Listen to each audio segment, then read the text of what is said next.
Welcome, guys. Welcome back to another live stream, another Sunday tattoo critique. I hope you guys had a fantastic Sunday. I know I did. I remember last Sunday's church service was fantastic. Today, even better. And I guess some of the biggest stuff I've been taking away lately is just the word love. And I hope that I can spread that here, guys. I hope there's so much hate on the internet right now, especially in the tattoo community always. But nonetheless, guys, I hope that even though I'm critiquing your work, you understand that it comes from a place of love. We want to help you guys out. It's a struggle. And if we can do our best or input anything we can to maybe steer you in a better direction, I hope we can do that. And I hope you take that same mentality and share that with other people, guys. That's the goal here. And anyhow, I hope you guys had a fantastic Sunday. If you don't know already, we have Andy here as well. Let's get Andy in here real quick. Andy, how you doing, brother? I'm here. That's it. Sunday night chill out session. That's right, sir. That is right. That is right. Hope we're not going to offend too many people. I know I'm super glitchy, so I'm going to open up another box here, put ourselves in the little boxes so that we're less glitchy. My internet is acting a little strange tonight. So I figured we'd take a look at this sweet piece right here, courtesy of my wife. She found this, I think last week she found this. I thought, whoa, buddy, what is going on here? I think we got the Mythbusters down here. I think. Probably not. I don't know why when I saw this from a distance, I thought Mythbusters, and I think I'm very wrong. I don't even know what it says down here. Oddless Las Vegas? Las Vegas. I got no idea. It might be another language. But dang, this poor person. What is going on, man? What is going on with this back? Oh. Big ass ganja leaf in the middle at the back. Yeah, I know. Then they were like, they got a conscience, like, no, never mind. No, we better not. Yeah. Like, well, I mean, whatever. And then which came first, though? The leaf, the oh no, or the pony? My Little Pony? My Little Pony. You're thinking that came first? Yeah, I think My Little Pony come first. Yeah. And then I don't even know, guys. What? I heard Smoke say something about it in the chat that his work is along these lines. Now it can't be. It can't be, Smoke. I know you got it in you, man. You've been here hanging out long enough. I know it's going to be a better than this, my friend. He's going to send us some masterpieces next week. Is Smoke? Oh, buddy. Yeah.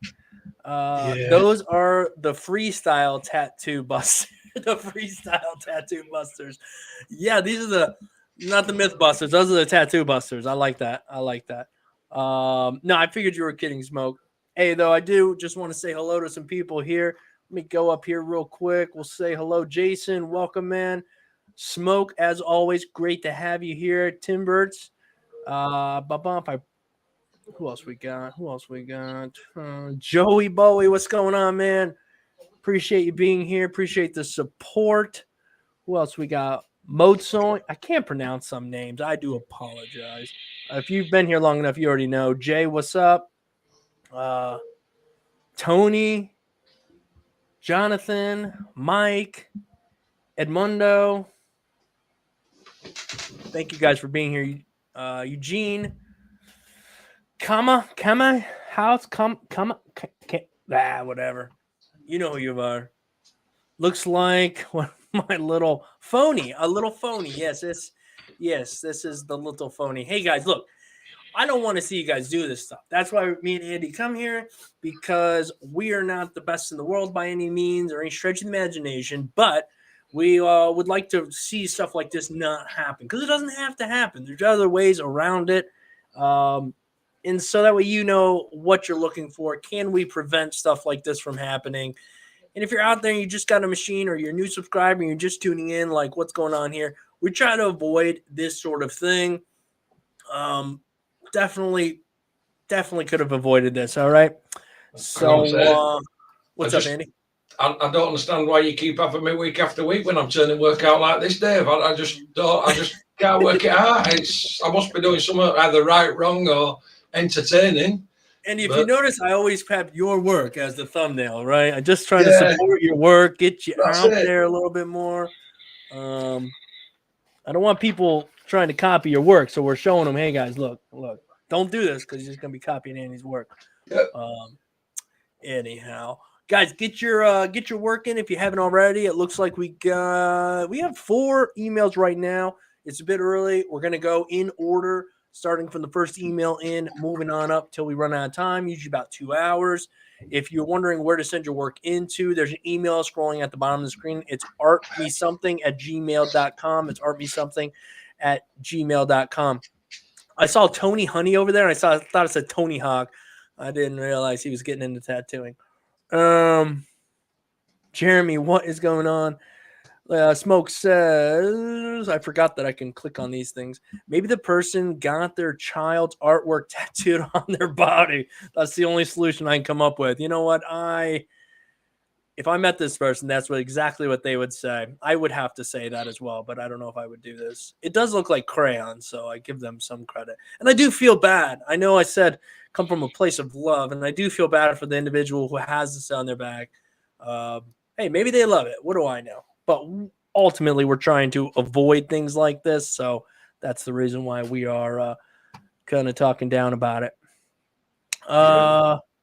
Yes, Mike. I don't think nobody here is going to do this. This is found on the internet. Again, if you're going to do crazy stuff like this, first, don't do that. Second of all, don't post it.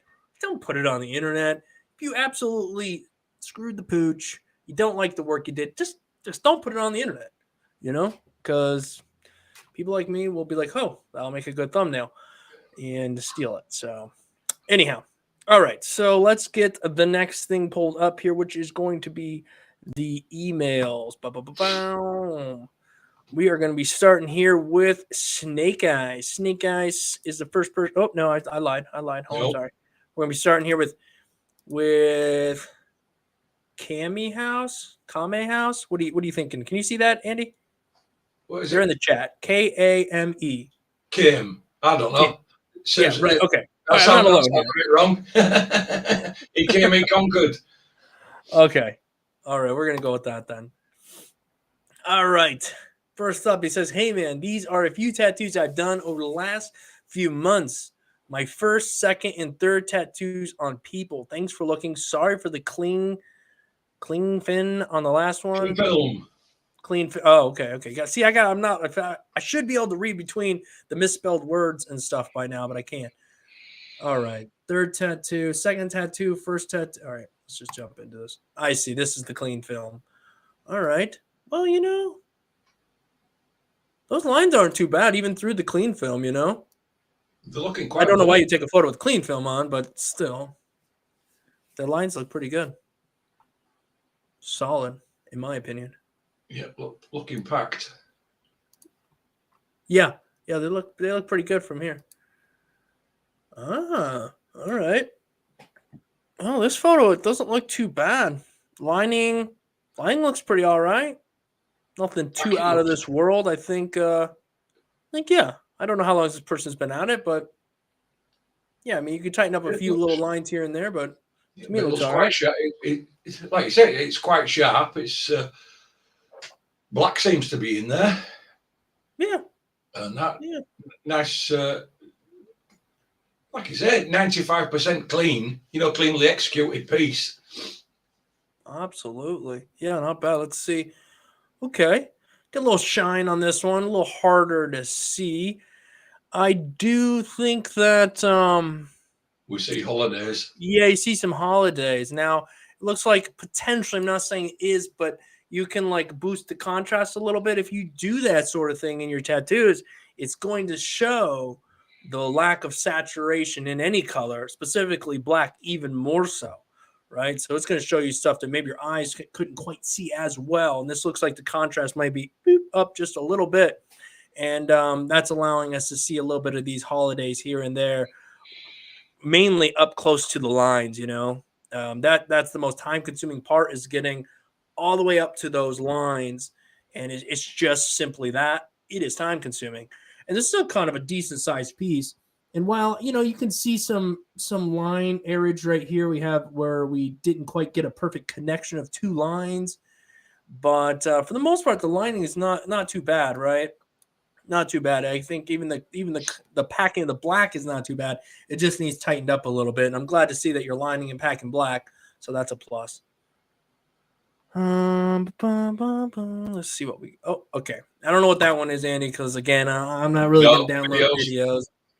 So let's jump to the next one. We got Snake Eyes. Snake Eyes. Hey guys, if you're watching, you want to give the stream a like, appreciate it. Oh, what's going on, Snake Eyes? There's nothing here, man. I'm self-taught. I'm on my 6th month of practicing tattooing. Here are my recent pics. Oh, unfortunately, man, there's nothing here, Snake Eyes. If you want to send it in again, it's still early enough. I think we'll definitely be able to get to it. So please go ahead and send it in again with the attached. Oh, here it is. Yeah. Okay. Well. All right. Let's take a look. 6 months. Please give CC on my recent work. Thank you. More power to your channel. All right. Well, these look cool from a distance. Oh, yeah. All right. I like these. Yeah. I like that you got solid black here, a little bit in the background, solid underneath that chin. Where you have dark is where it's supposed to be. The darkest parts right here on the lips. We get the little bit of texture from the mustache there. Bit of black up in the hair. Maybe, and again, this is only because you sent it. I think the critique I would give might be a little bit more like flow in the hair. But again, it's solid black, and putting that in fake skin can be tricky. But I've noticed even when putting in just black in hair, I will move my machine with the motion of that hair. Even though I know when it's done, it's all just going to be black. But in the event there are any sort of open spots or whatnot, it follows the contour of the hair, which kind of plays into the idea of hair and movement and all that fun jazz. What do you think, Andy? Yeah, no, pretty much. I mean, my only thing would be, I know it's on fake skin, it's hard to know, we don't know what fake skin is. Maybe look at just on the shading, just to try soften it a little bit in some areas. I know that it's given definition, but still see it's, I don't know, as if it's like just width or double width at mag, run down, where it could be just sort of like softened out to edges. And basically, that's my only critique. It's like as well looking at it on the right hand jaw when it comes off the ear, you've got perfect. I can see like a perfect curve, and I understand that on the shadow it would be a perfect curve, but it looks quite. And this is just being, to be fair, it's just being nitpicky, but sure.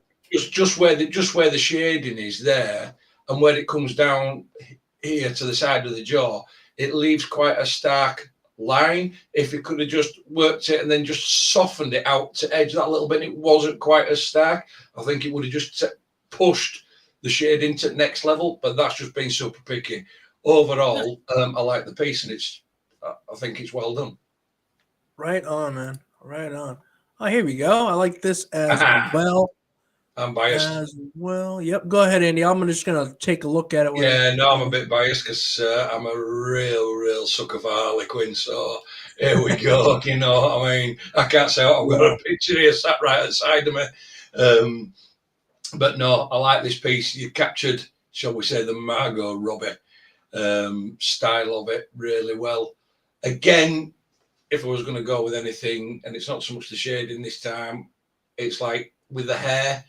And I know she's got super light, super blonde hair, but if there could have just been some lighter and darker tones, just up here on the top, maybe use lighter tones with a few darker tones to space that darkness out, just to give it that lightness. But other than that, I really like this piece. I love the mouth, love the cheeks, like the nose, just round it. Yeah. But like I said, I'm a bit biased towards this one. Well, I do love the face. I actually really like the eyes quite a bit. I think along the lines you were saying, Andy, I think my only thing is his hair. It feels very stiff. Now, personally, I'm not a big fan of tattooing hair. I don't like it either, if that's the case, and I'm trying to get better at fur, hair, that whole thing. Trying to capture movement has been such a struggle, and I'm going to keep working at it. But I think that's where the problem comes in here. I don't like these little bits of lines that are in the hair. It kind of flattens the surface out a bit. So maybe that, but it seems like your main focus was the face. That's the best executed portion of this tattoo. The eyes are awesome. I love the eyeballs themselves, the pupils, if you will. Lips are banging. Even the little bit of tooth show in there is Yeah, solid. I understand this neck piece is might meant to be like pushed back out in a blur. I guess I see that a little bit, but nice job in the face, man. yeah, I would just work on the hair on that one for sure. Aha, here we go. I like this one a lot. At least from a distance, I'll get closer up on it. Um, yeah, what I kind of like all the little stuff going on in the face here. Again, the mouth's nice. I see like these lines we have. I gotta sneeze. Excuse me. I guess yeah, the line kind of going around the face, around the chin. If you can find a way to separate that via like tones, whether it be darker on the chin, on the face, or a little shadow underneath the chin, around the side, whatever you have to do to create that separation so you can kind of get away with not having a line per se there. It's little things, I suppose. But overall, I really like this piece. The hair, I feel like, is a little bit more believable here. Maybe the lineage, that sort of look works a little bit better here, in my opinion. Again, love the eyes, man. What do you go ahead, Andy? yeah. No, like I said, pretty much real. Love the eyes. I love how they've got the card over the shoulder. It looks like it's folded round. With me, again with you, Dave. Like the line, especially down that left hand side of the neck and across the Right. shoulder. That left hand side of the neck. And I know we could bang on about straight lines. Looks too straight for the neck. It looks too perfectly straight lined. But what I would say, you've either got to, and like you've just said, Dave, you've either got to find one way or other. Like with this, it looks as if they tried putting a solid line in, but it's not quite solid. It's not quite in there. Or you've got to try and sketch a line in, for want of a better word, Sure. and have a soft, like you can use a liner, but create a soft, blurry line, and I think that would have worked better round here. But other than that, I think it's a nice piece. I do think it's a nice piece.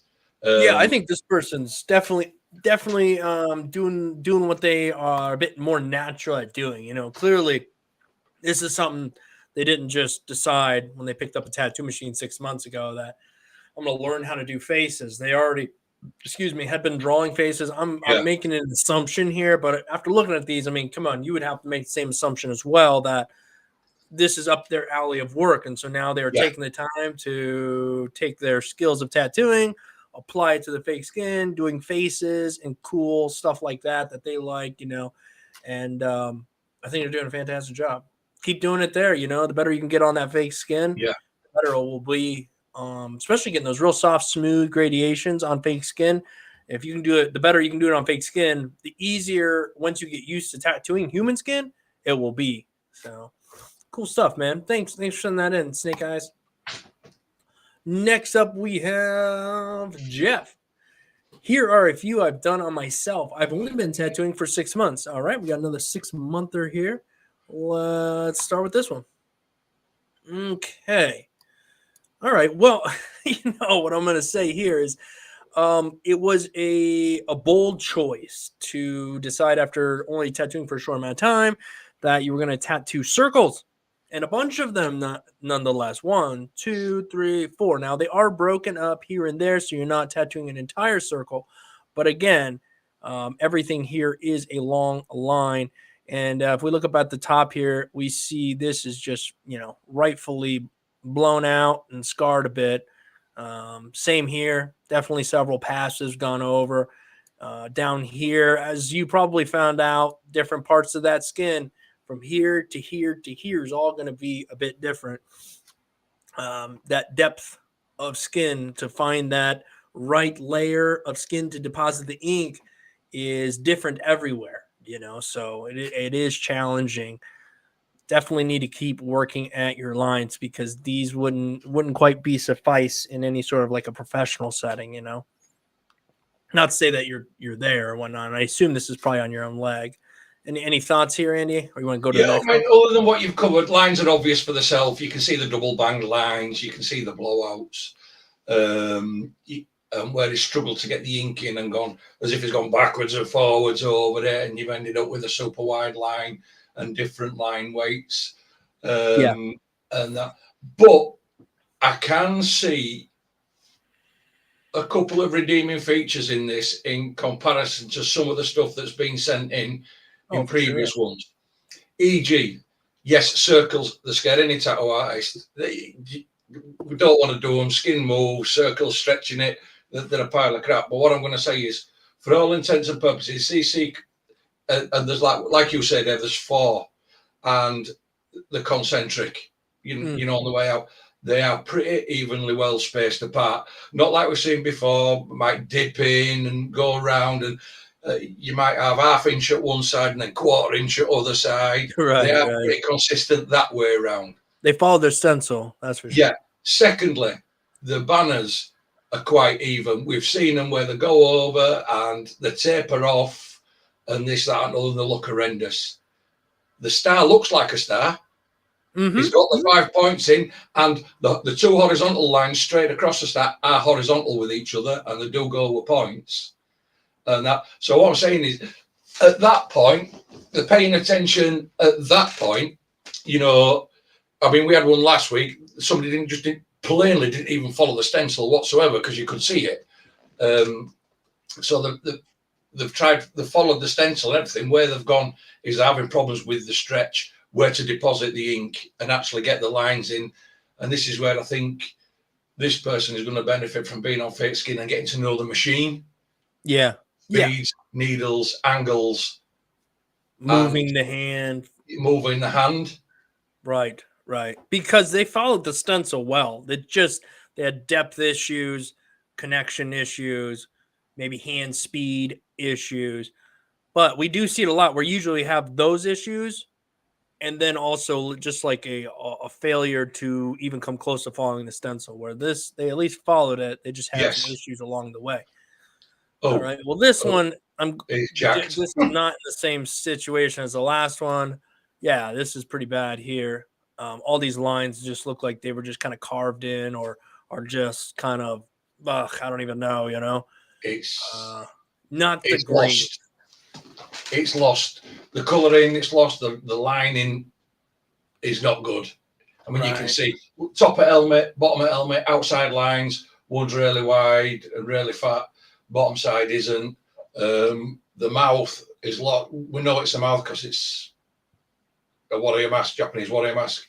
But even for as small as it is, it's lost because they've probably only used one size needle, and we covered this last week. You've also got to be able to choose what size needles go where. Don't be scared. And we spoke off camera. I generally have 4 or 5 needles out for a tattoo. Oh yeah, you know what I mean. Yeah, I have needles out that I might not even use. They're just there in case. Your needles are equivalent of using between a fine liner, a regular pencil, a marker pen, a paintbrush, and a roller. Do you know what I mean? It's everything has its own application, and that's where it's failed. The yellow or whatever you can see it's just got muddy, and it's lost. This one's rough. This one's rough, and it needs work. And like we say, this person needs to just pull it onto some fake skin, give it a go. Absolutely. Hey guys, before we go to the next one, give the stream a like, help push it out there. Let's share the work with more people. All right, next up, the same person, next piece. Again, we're taking on more stuff than we need to. Like, we're taking on work that we don't need to take on here. Appears to probably be on your skin, maybe somebody's skin in your family or whatnot, but these lines are scarred. They are scarred. I mean, you see the rippling in them. You see that sort of leather look that's there. Those lines went. So you can blow a line out, boom, ink starts spreading out underneath, but you can also destroy a line without blowing it out. You can be at the right depth or somewhere close to that and just running your machine so fast and your hands moving slow that it's just scarring it as it's going. And that's pretty much what we have here. And then if we move on to discuss the color packing in here, you can see that there's just a lot of open areas here. This would heal and just kind of fall apart, really. Packing color is a slow process. It is a slow process. And you got to be patient with it. That was one of the biggest things. I'm still learning to this day to be patient, right? You want to be done with that tattoo in 3 hours, but it might take you 5. It just depends. So, again, I think we probably need to work a little bit more on lining before you continue on. Save your skin. I would venture to say. What are your thoughts, Andy? Yeah, I'm pretty much with you. These lines are drilled. Machine running too fast, hand speed too slow, vice versa. Right. And like you said, then I always say if you're packing colour, I always dial the machine back a little bit when I'm packing colour from lining. Yeah. Let's say I'm lining at 6.9 volts, depending on what I'm using. If I start packing, I might drop down to 6.5. Or if I'm using a big mag, I might stay at 6.9 if I'm using a 25 mag. Do you know what I mean? And yeah, then absolutely. Just adjust with my hand speed from there on in. And that. The only thing I will give this one credit for on this one is, unlike the thing in his leaves, he's had to go in his leaves are using 3 colours. Like 3 between the black, the dark green, and the light green. I do actually like that light green that's on the end of it. I'd love to know which light green that is. But other than that, what I will say, out of the 3 we've seen, this is by far, I would say, the better of the 3 that we've looked. The previous 2 out of all the 3, I would say that this rose is the better out of all of them that we've looked at, but still got to work on his line and still needs to dial it back. Yeah. And find out, this person seems to, like we've said, not understand his machine. No, definitely running that machine a bit too hot. Yeah. A little hot and heavy there. Little hot and heavy. But that's what we're trying to do here. Don't take it personal. Just go, all right, well, you know what? Maybe I'll slow that machine down. Some of the best advice I'd had, and I took to heart, slow your machine down and slow your hand down to some degree. That's going to depend. If you're running your machine super fast and moving your hand really slow, well, maybe you just want to slow your machine down and then continue to move your hand at the same pace, or think about slowing both down. So anyhow, next up is Steven. All right, we got some more fake skin work here. Steven says, my submissions for critique, pretty nervous showing my fake skins. Only 3 people have seen my work, so I figured I would show the whole internet.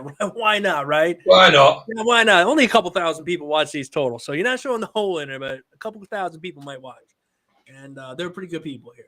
Started tattooing on New Year's Day. Whoa, okay, so January 1st. Everyone telling me everything is awesome. Please put me in my place. When I hit it. Okay. Amazon kit as far as equipment, dynamic black, the dynamic white for grayscale. Hope to do my legs next winter. Hey, I like that. Next winter. That's a year from now. Good on you. Cool. Just trying to always be better than yesterday. That's what it's all about, man. That's what it's all about. And I think that's honest of you to go, you know what? My friends are telling me it's awesome. And yeah, but I want to know, what do you think, right? All right, let's take a look here. Let's get in here a little bit. Well, I mean, if you just started in January, with that alone being said, I think you're doing fantastic just starting in January, right? Aside from that, I think that this bird gets a little too monotone. I know that you're using various tones. I can see those.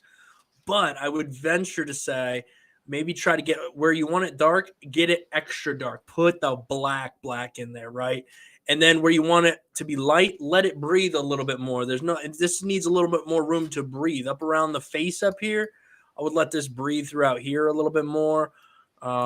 Same down here, but it's a pretty cool little concept of a piece. A lot of the lines are okay considering you're just learning. We got some, if this were on the skin, obviously be some serious depth issues here and there, but overall, Andy, I think he's going the right way. I think you just got to kind of play with those a little bit. Like you said, if he was going from New Year, going it right down, but as you picked up on, it's quite monotonal. And in this, I can see the classic newbie mistake that I'm doing a tattoo, I've got to fill every square inch of it with ink. Right. No, you can leave open. You need open space to let your tattoo read properly. And I think this is a classic example. There's no, if you look at it, there's no open space, there's no breathing space on it.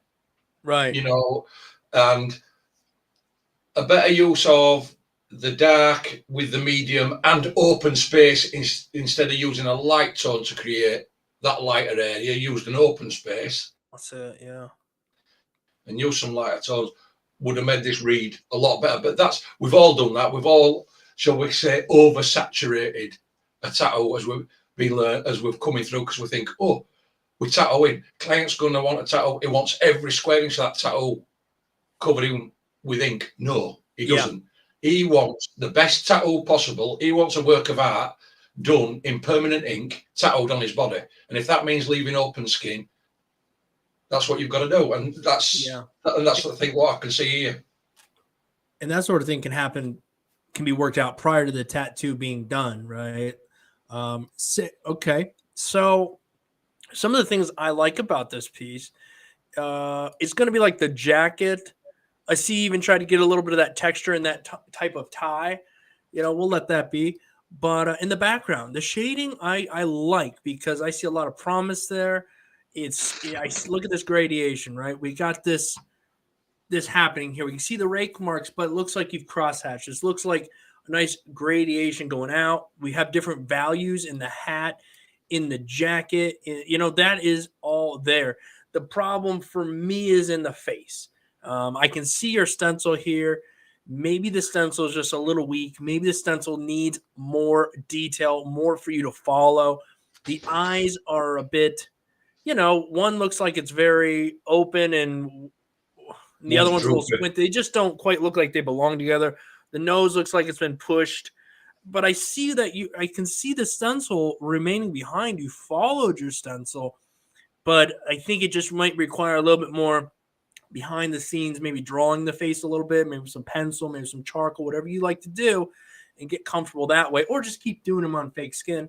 But the face needs some work. But there's a lot of other great things here that tell me that you're going definitely in the right direction, man. You just got to work on those facial features. That's all I got on that. We want to check out the next one, Andy?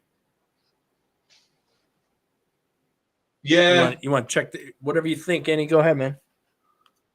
No, I mean, I pretty much agree. I mean, it's the eyes and the mouth, and the nose that are off. Right. Like I say, we've got one eye that's looking all, you know, sort of like drooped down, and other one's looking a bit slanting. It's a bit, I don't know, for the rest of it, how it's shaded and everything, softly shaded.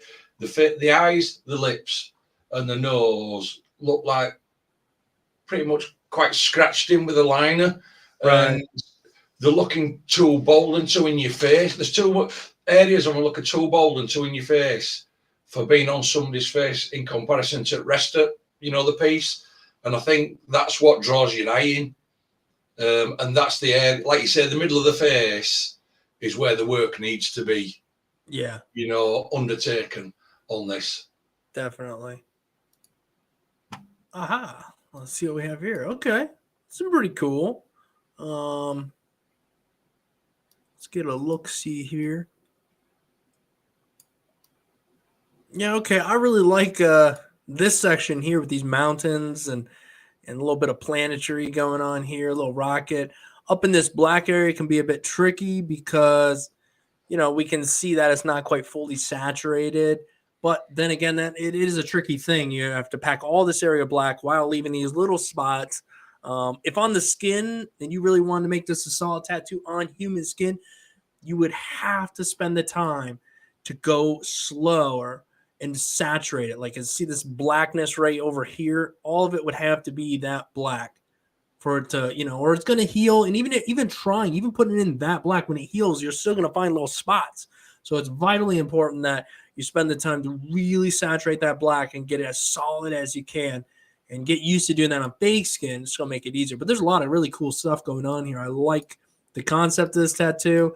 The triangles aren't too bad. You know, we can see where we had some issues here and there. The waves, some are good. I don't know that I'm a fan of all of this. We got this like rounded edge right here, and see it again here. Maybe that's the way it's supposed to be. It just kind of looks a little off to me. But hey, man, for practicing, this is cool, solid piece, man. Yeah, they're only a month in, and I can see a few problems with line. You know, you can see problems with lining and this, like you say, the colour. You know, taking the time, and general, shall we say, newbie stuff.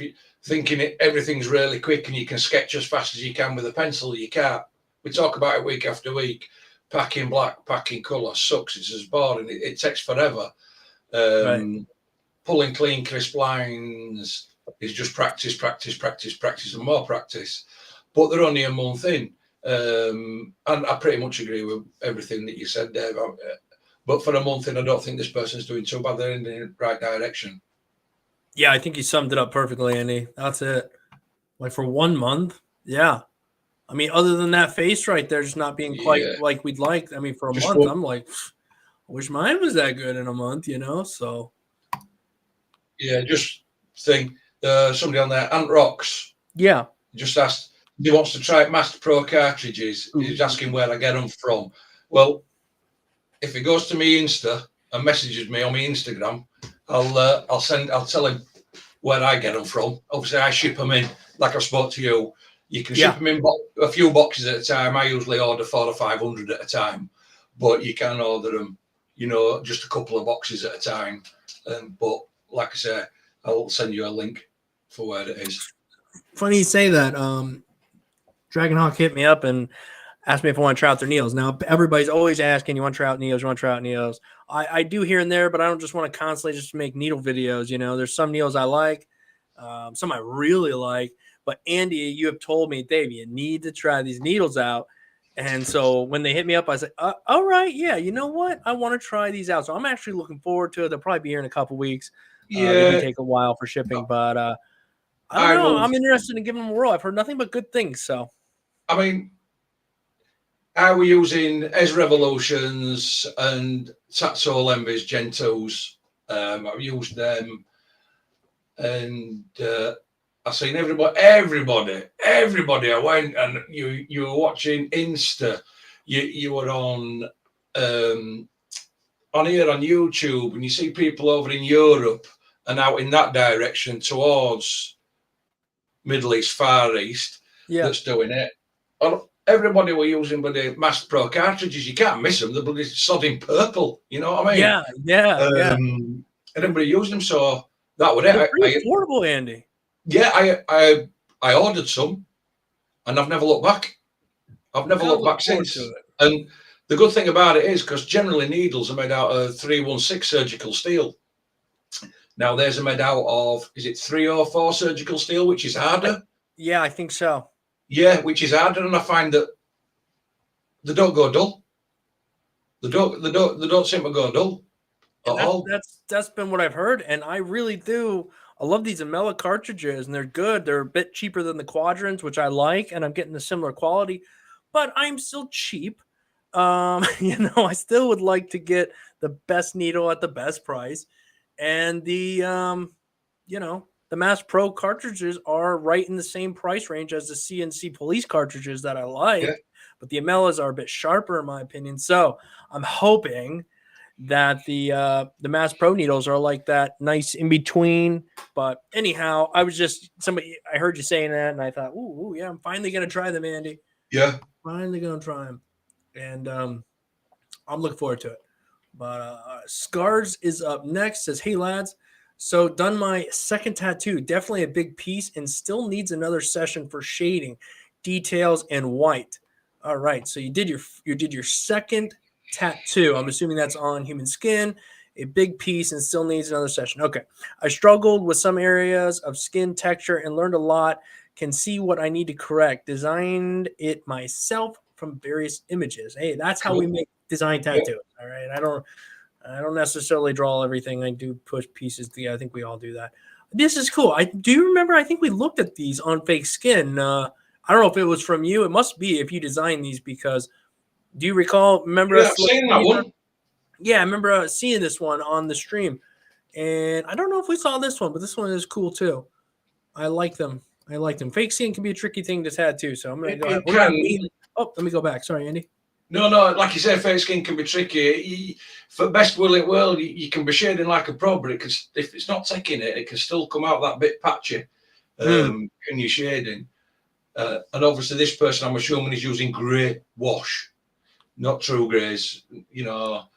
This looks kind of it could be a not quite a true gray, but something along the lines that I use, which is gray wash with white added to it. So it's like a gray, I don't know, some hybrid of in between, because it'll show like some tonage, which it kind of looks like here. But again, I could be wrong too.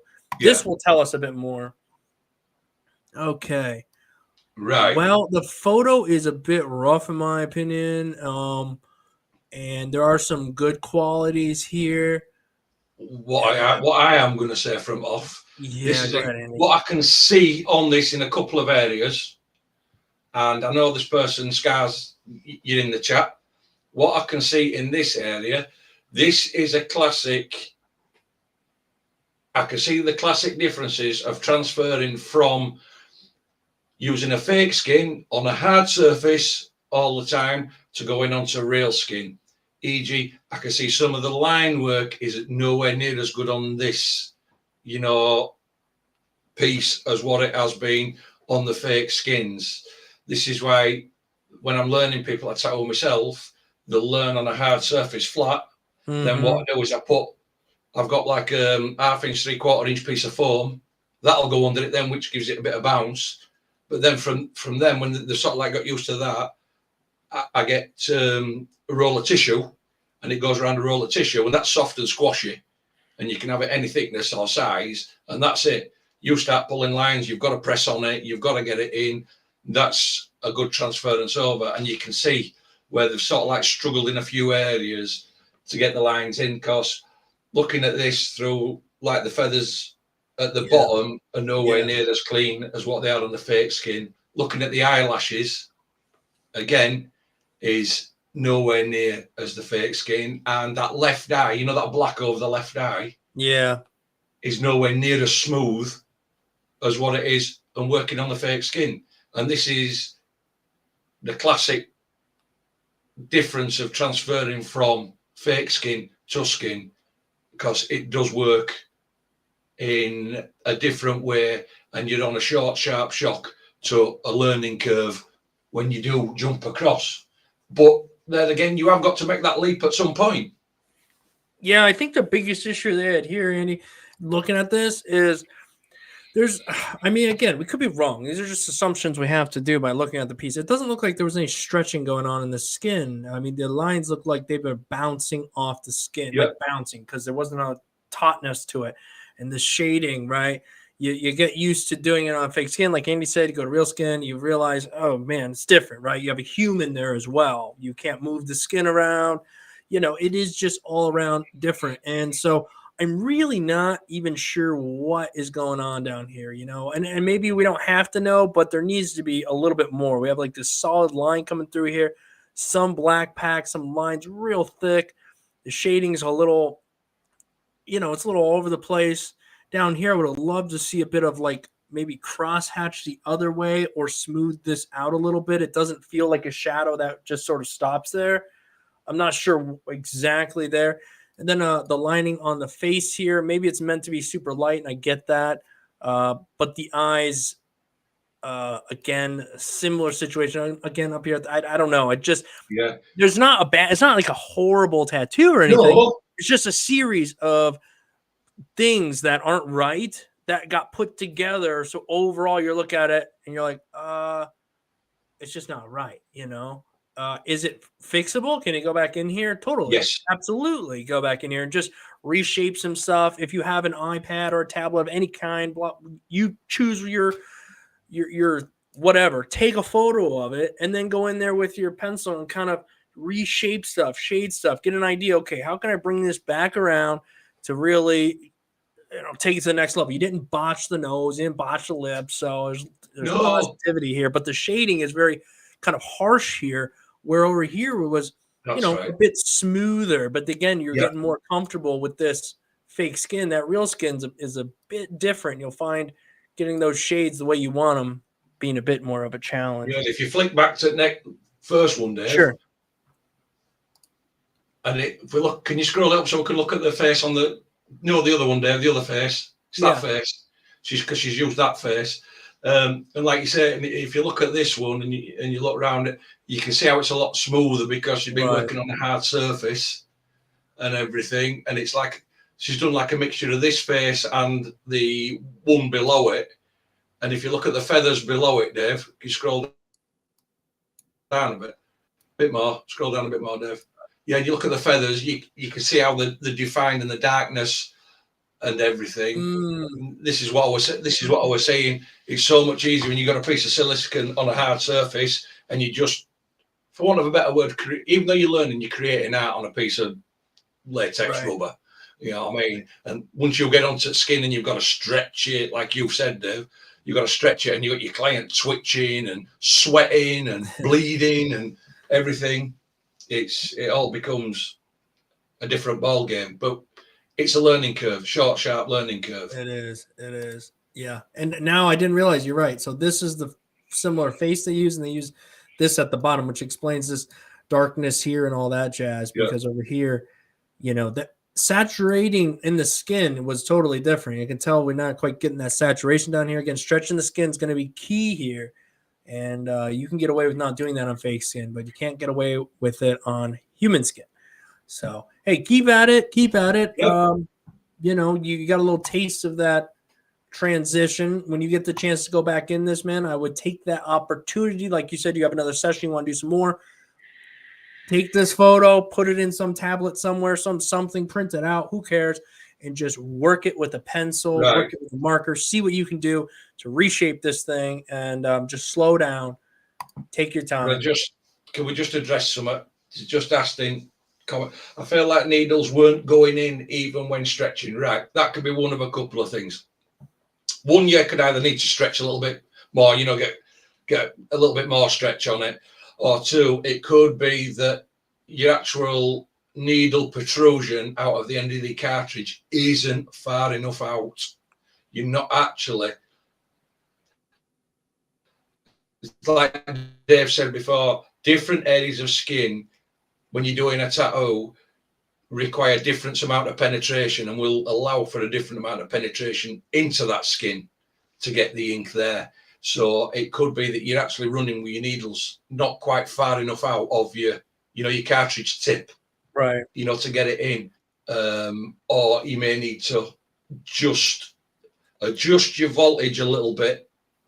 Either slow it down, don't know what voltage you're running at, so you might need to slow it down or speed it up with your hand speed. But it's like if you're doing the side of a leg and it comes round onto the shin, the back of the calf will need you to go into the skin a bit further than what the actual shin bone would, because if you went in that depth, it'd all be blown out. But that's just something to have a look at and maybe just hang them out, and then you can hang your needles out a little bit further and then adjust then with your hand how far you're going in and out, you know, and how much pressure you need to put on the skin. Good thing. Between 5 and 6 now, yeah. Not running too mad. Our next piece is from Ink by Esto. Appreciate the feedback. Here's some I forgot to send last week. Guys, I do apologize if the stream is a bit blurry. I don't know. My internet's acting super funny tonight. So I appreciate y'all for hanging in there even through it all. So, okay. So Ink by Esto. Appreciate the feedback. Here's some I forgot to send last week. And this is at Ink by Esto. So let's take a look. Ink by Esto. Oh, yeah. That looks pretty sharp. I like it. That's how you do it on the hand. On the hand, I don't think you don't want to get too crazy. You don't want to get, in my opinion, you don't want to get too nuts. And this kind of fits. It's nice. I think even when it heals, it should be legible. Even if that white falls out, it's still going to be fine. Yeah, I like it. It's simple, but it looks to be properly done. Yeah, that's how you do it on tattoo. Yeah. That is how you do it on tattoo. It's nice. It's banging. I like it. Heck yeah.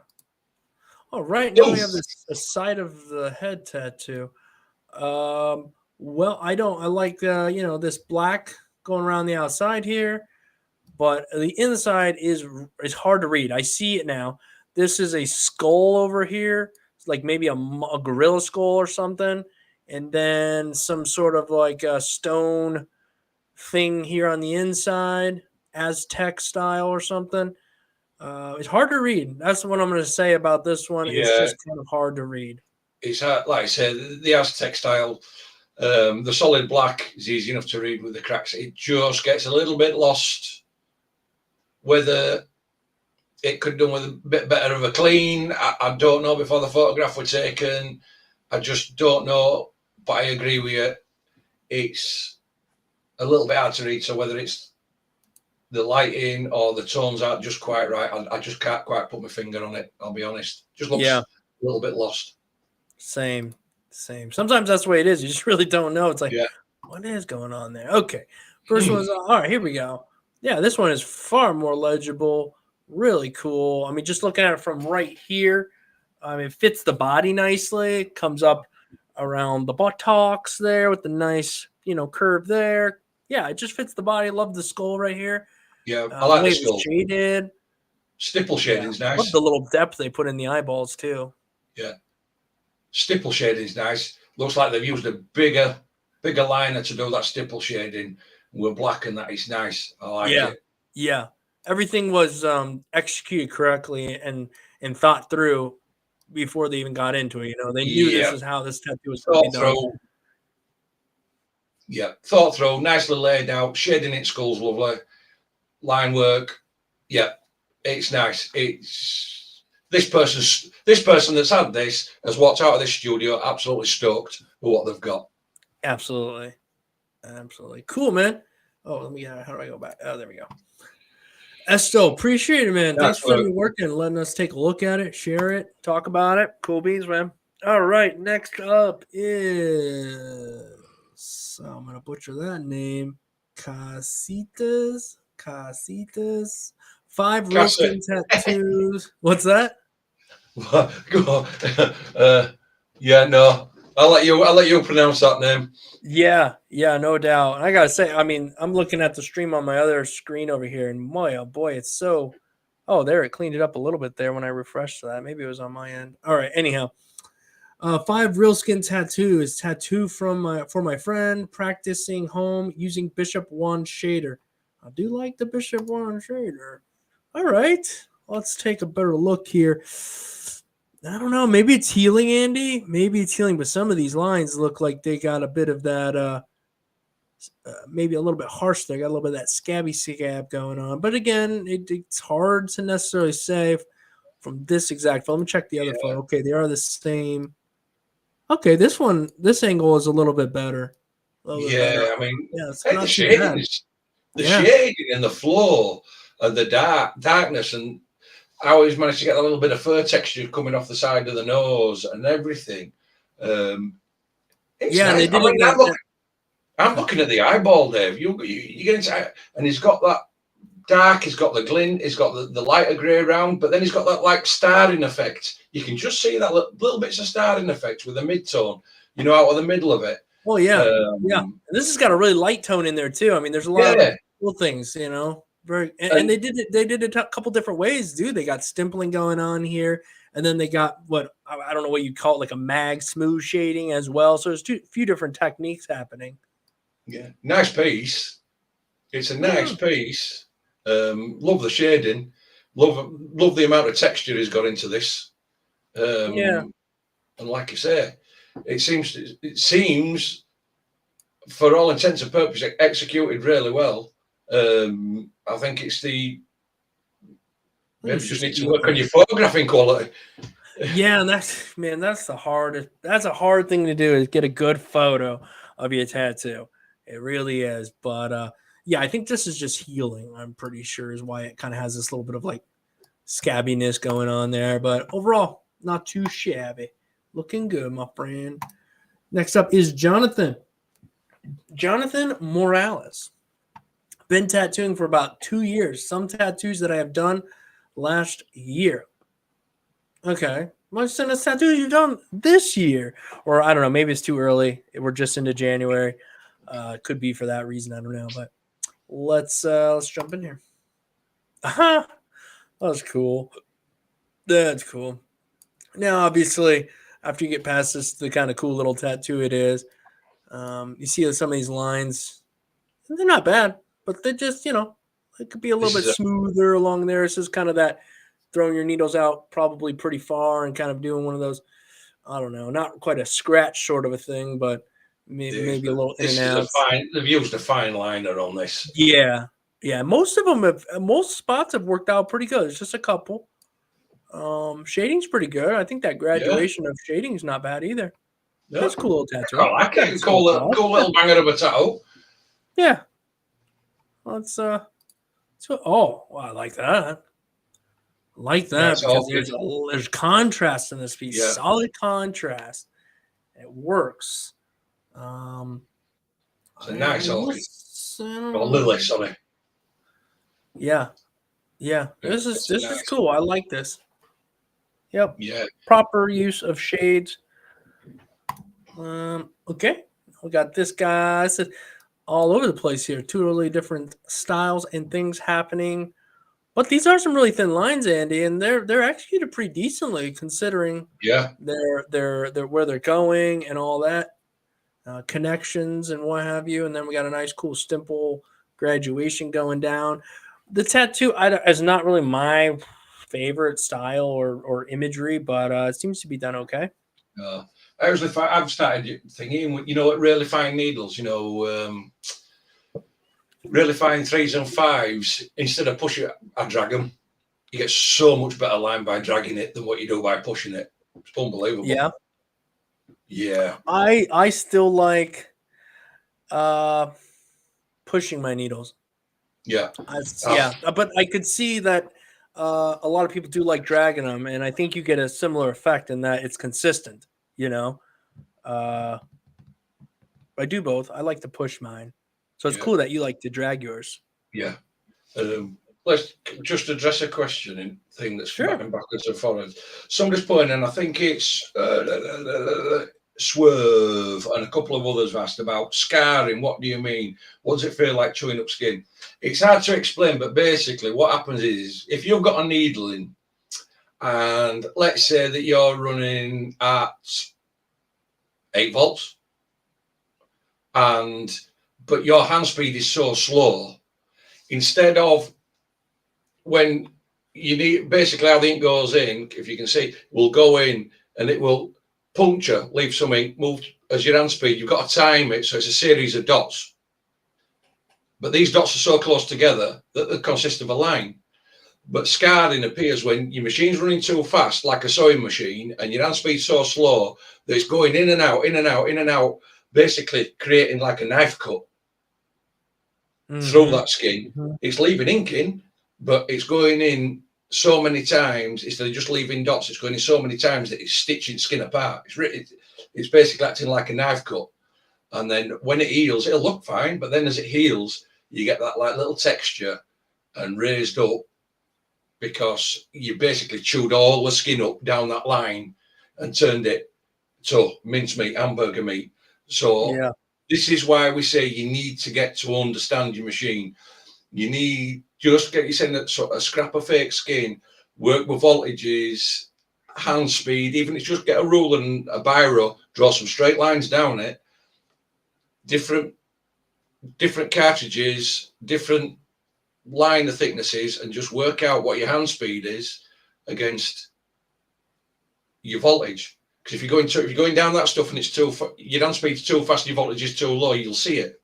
It'll either be like dots or you'll have open space, and vice versa. If it's too slow, if you're running your machine too fast and your hand speed's too slow when you've done, and you bend your fake skin, you'll have sliced it open like a hot dog bun. Yeah. And that's basically how it works. Yep. And then when it heals, you can tell that's scarred. Yeah. And there's variations, and some are worse than others. And I mean, you might find a scar in a good tattoo. It happens. But how bad is it? In comparison, is it everywhere? Is it just one little spot? We blow out a line here and there. How visible it is, all those kind of little things. And I think this one right here is executed pretty well, considering we got curved lines. These moons usually get people. Not bad. We got a little bit of a boo-boo down here, but overall, when you glance at it, you're like, oh, okay, cool. Shading is all right where it's at. It's not bad. There's not a whole lot here to per se critique. So In the end, Yeah. I can say is not bad, especially with the glare on there. Keeping those glares out of tattoos can be a pain in the butt too. Nice job, Jonathan. Overall, I love this. This is cool, Yeah. man. I like that a lot. It's nice. All right, Travis is up next. Travis, we got no information. What's going on, man? All right. Well, let's take a look here. You know what, Andy? I think the lining looks pretty solid in this one. Well, you just beat me to that. Well, I'll give you the doggone finger then, man. Yeah, that's it. You're flipping me the bird. No, it's nice line weight. And for all intents and purposes, it's 99%. I would say 98, 99% there with the line work. The thing I don't like about this is that shading. Yeah, me neither. I would have preferred to see it done with a mag. Or if you're going to stipple shade it just give them bones a bit more definition. From dark to light, and length. And that it's the shading on this that lets this down, but the line works pretty much good. Yeah, they know what they know how to put a line in the skin, so for the most part, like we talked about, I agree with you 100%. And when I looked at it, I thought, okay, I just wish that it looks like they used the one tone, some mid-tone. No, I don't even think it's quite black, and just did their simple thing, right? And there's no real solid shape to it. Like you said, there's no curvature. If it's a crevice, make it dark, shape it out, give it some movement. This, especially down here, this just kind of comes up and stops. It's almost like it was done this way when you should have maybe had it going this way, maybe on the sides, bring the shading up a little further and a little less towards the middle, giving it like a curvature. But overall, I'm sure the person probably was like, yeah, cool. All right, cool. Got my flipping the birds, skull finger tattoo, and they're probably fine with it. But you want to take it and try to push it a little bit, But cool. Thanks for sending that in, Travis. I hope that in the future you'd push a little bit more, maybe in the shading department, because the lining's coming along nicely. All right. Next up, we got Mike. Hey, Dave. Been tattooing for 2 years, self-taught, watching your channel and Tattooing 101. Willing friend is my canvas. The 2 picture I've sent you have both been done today. All right. Ninja Turtle has a film over it. Stop doing that. So not a great picture. All right. Well, let's take photos and then put the film on. But hey. Ooh, that's rich black. That is. You took your time and saturated that black. I can appreciate that all day long. It does not, to me, in this photo right now, appear that black is per se overworked. It doesn't. It looks like it's right there where it needs to be. I think the lining is like 80, about 90% there, a few things here and there, but again, it's not bad. It's not bad. You got to take your time in some of these spots where the curve runs around. And if you need to, and you have to sculpt that a little bit, do it. But again, you're probably going to look at that tattoo from here. And from here, it's all right. It's just what takes these to the next level, because it's hard to take a simple tattoo to the next level. So everything's got to be like Johnny on the spot.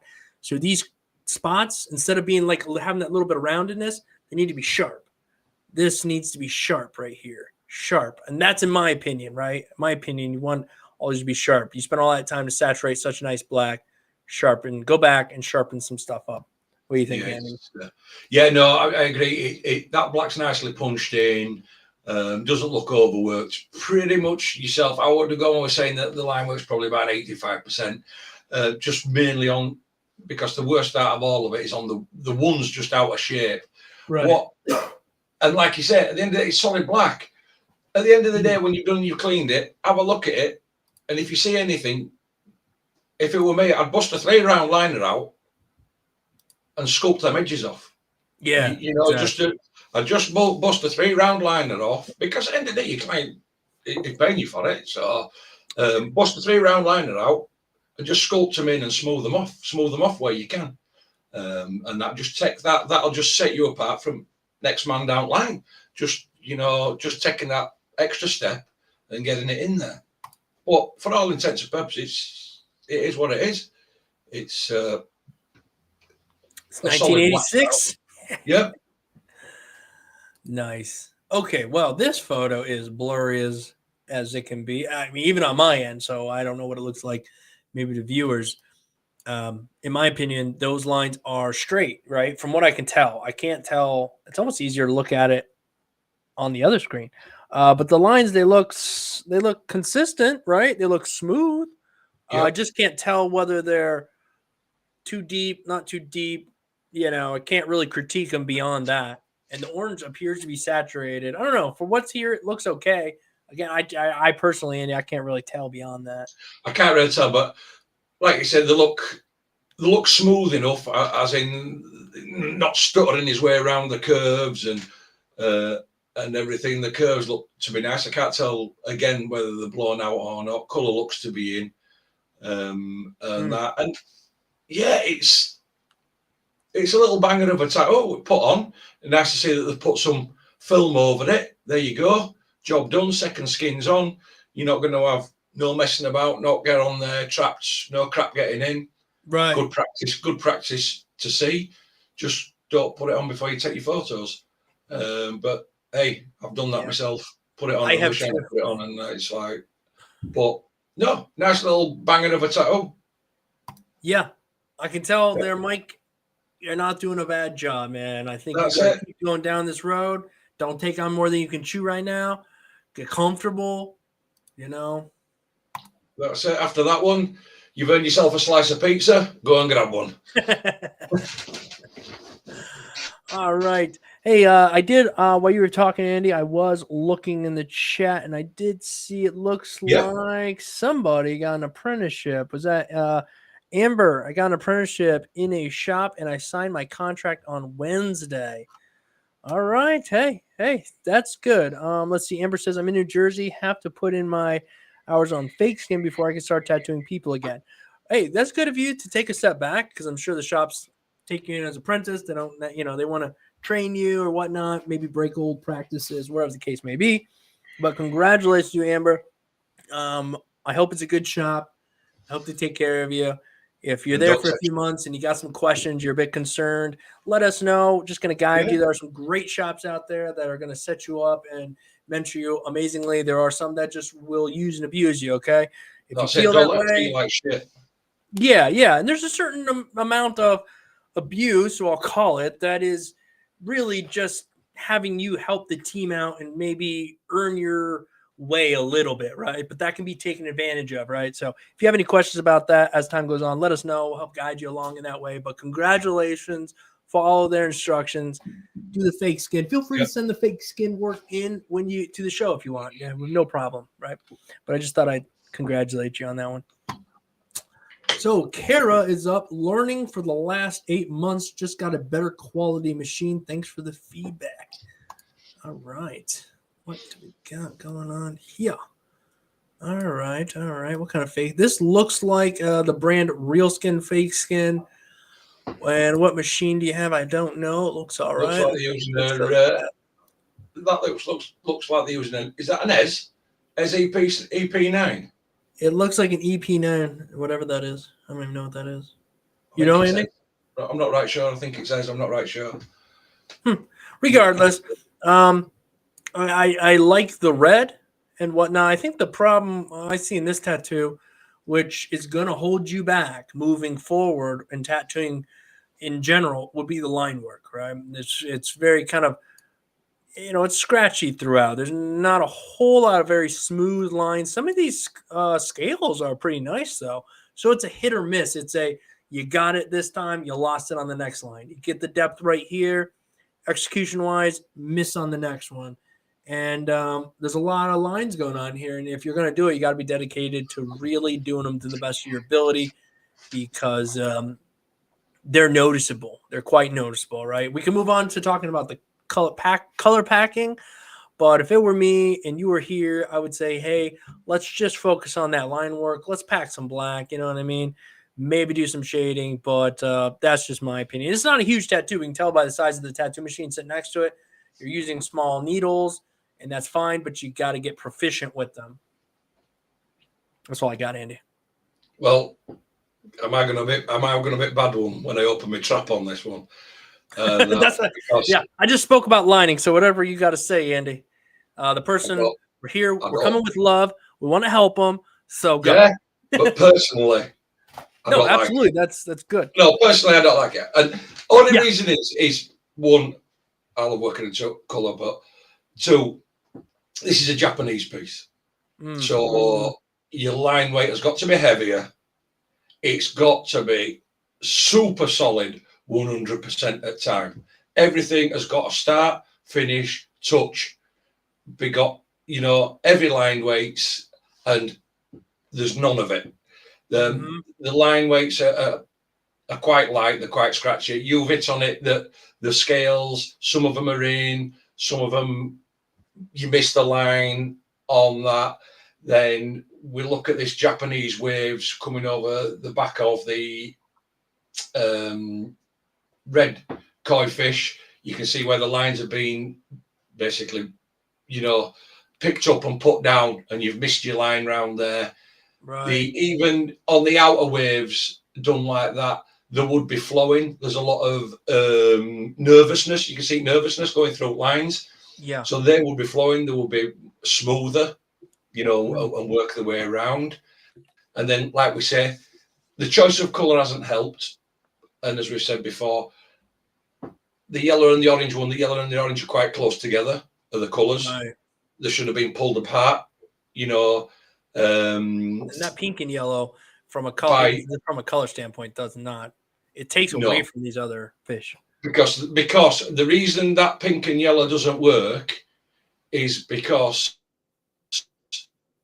it's missing red and blue. And this is what I was saying, and somebody's done it on here, and the poor message and basically in chat and thank me for it. This is what I was saying last week. Go jump on Amazon, get yourself a colour wheel. They're about $4. They work great to see your tertiary, your secondary, your colours that make your opposites that make colours stand out brighter when used up against each other. Yeah. And obviously, even with the black in this, in the waves in between, it's not punched in. So from that point of view, this piece has greatly missed the mark. And what I would have said out of everything is line work. Your line work on this one needed a hell of a lot of work and smoothing out, fatter needles. You could have got away 11 round liner, 9 round shader. I know it's on a small piece, so you could have used a 5 round shader. That would have smoothed your lines out a hell of a lot to get round that. And that's my point of view on this one,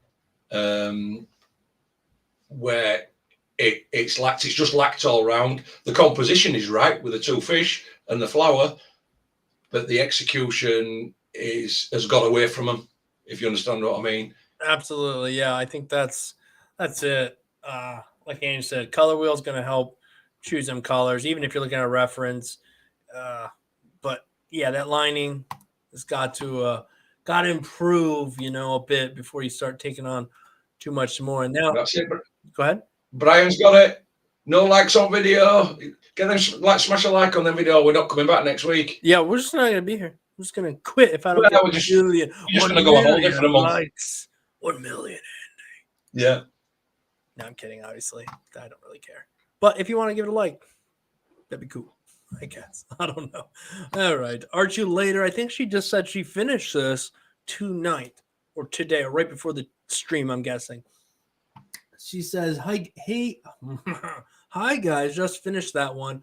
I could use more time, especially on nails. I know.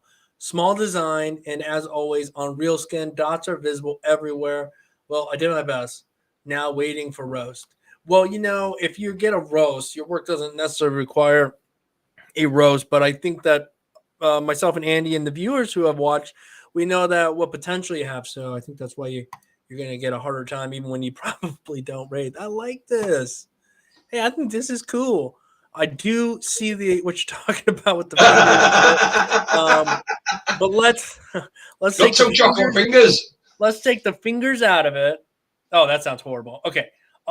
Let's disregard the fingers and everything else from I can see. I really like, especially at just first glance. I like the amount of detail you have in the skull with the black, giving those like dents and little pinholes in the face. Super cool. Depth of the eye, super black, comes out in a light shade there. Yeah, I like, and of course the face, well done, smooth. Yeah, I think just the, which I think you said yourself, the fingers would probably be the only thing I'd really have to talk about. If it was Jeremy, he would say, if Jeremy did this, we would tell him more eyelashes. Yeah, well, isn't that right, I'm just Jeremy? gonna, More eyelashes on everything.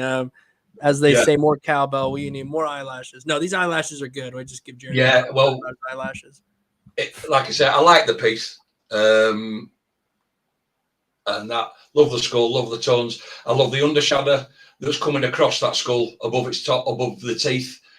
She's got the undershadow coming across there. I like this open bit that's on the side of the nose that gives that like wave, like comes up the side of the nose. And what I am going to get you to do is, can you zoom in on eyes for me? Sure.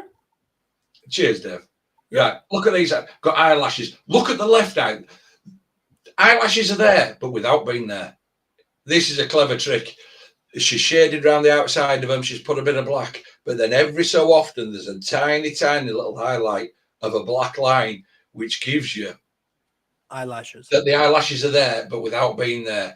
And even in that eye on the left-hand side, she's got more. She's remembered that it's got the dark undershadow of the eye,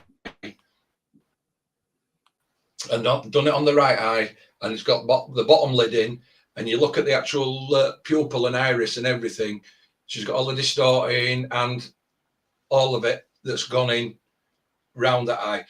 Do you know, if I ever had to pick one thing wrong with this, other than the fingers, and we're not on about fingers and hot dog sausages or whatever, if you just zoom out a bit, Dave.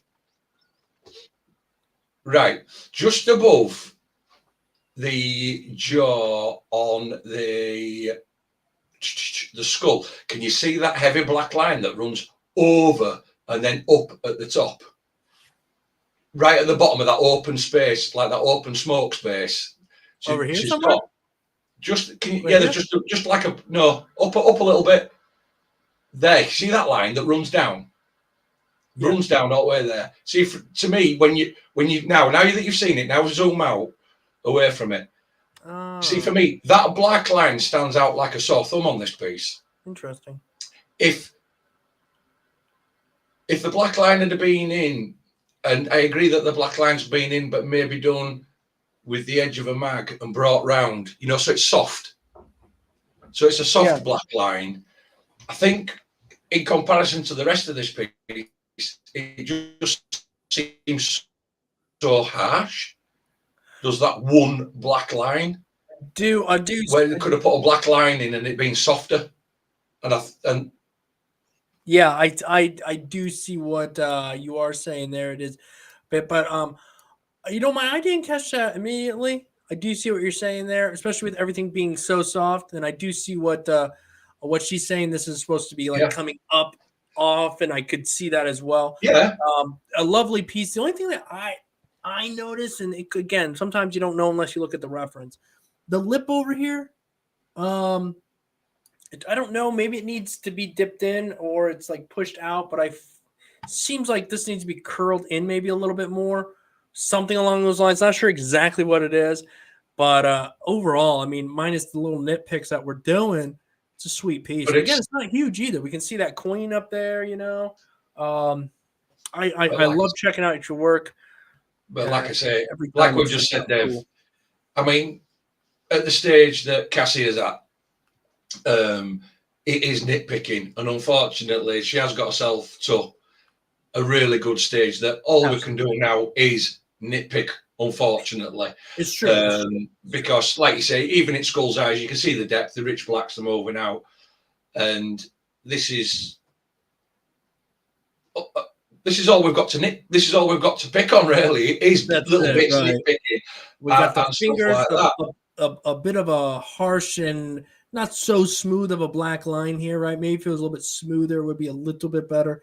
And then a little bit of lip, a couple fingers. But I mean, again, we're zooming in. We're taking a look. Cause yeah, it's just fantastic work. Thanks for letting us check it out and Yeah.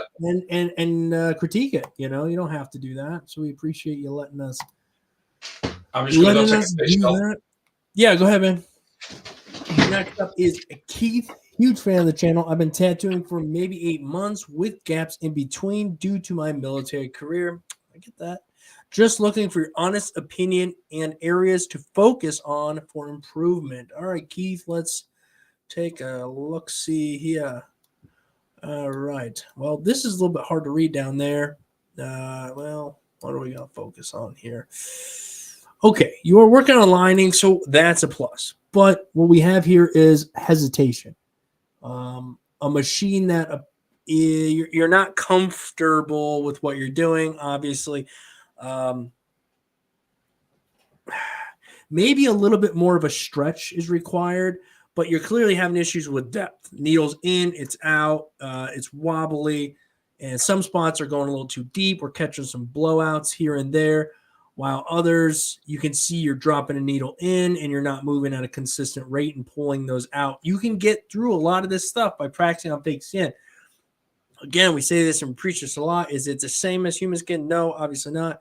But a lot of these little inconsistencies you have here could be easily taken care of on fake skin. Now, if we zoom out, it's not too bad, right? But that's not what we're not trying to. We're trying to go beyond this, right? Again, line work inconsistent, and you see it down here too. You're choosing pieces that are all lined, so you're going to have to do them right. I mean, this line's coming down, tapers off. You know, stretch the skin. Throw your needles out a little bit. Drop them in and try to consistently move and keep your hand in the same position, right? So if you're coming down, holding the machine, boom, keep your hand in moving in that direction, in that position. Find that depth and move at it. But again, it's a tricky thing to do. I know. Easy to say, find the right depth, and you know, but fake skin's going to help you get comfortable moving your hand because we see the same issues here as well, man. I would say don't go any further. Don't jump forward. Hang out with lining. Just work on that lining. Get it as smooth as possible. If you're working on fake skin, your lines need to be, in my opinion, looking at things nowadays, they need to be perfect on fake skin. Try to get them perfect, because if they're perfect on fake skin, they're going to be pretty decent on human skin. Then as you go along that human skin, they're going to get much, much better. But we don't want to go from like, hey, these are decent lines, when we go to human skin, because then they're not going to be good. You know, not that this is horrible or anything, but it's not the greatest, right? It's not that good per se, just being honest, right? So get them as to the top notch, man, to where they're bulletproof here. So when you go here, they're decent, right? And you're going to continue to fight lining your entire career. It will definitely get easier, more comfortable. But yeah. All right, next up is Tony. Let's see. Hey, please be nice. Okay.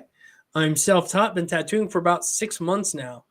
Would love your comments. I have no problem of you both throwing me under the bus. Now, to throw you under the bus would imply that, you know, we worked together, you did something wrong, and I went and freaking told the boss and threw you under the bus. No, you can't throw you under any bus here.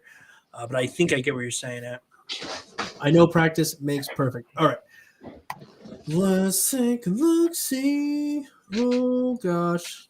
Oh, gosh. What is going? I don't even know. Did you put green in this? Oh, okay.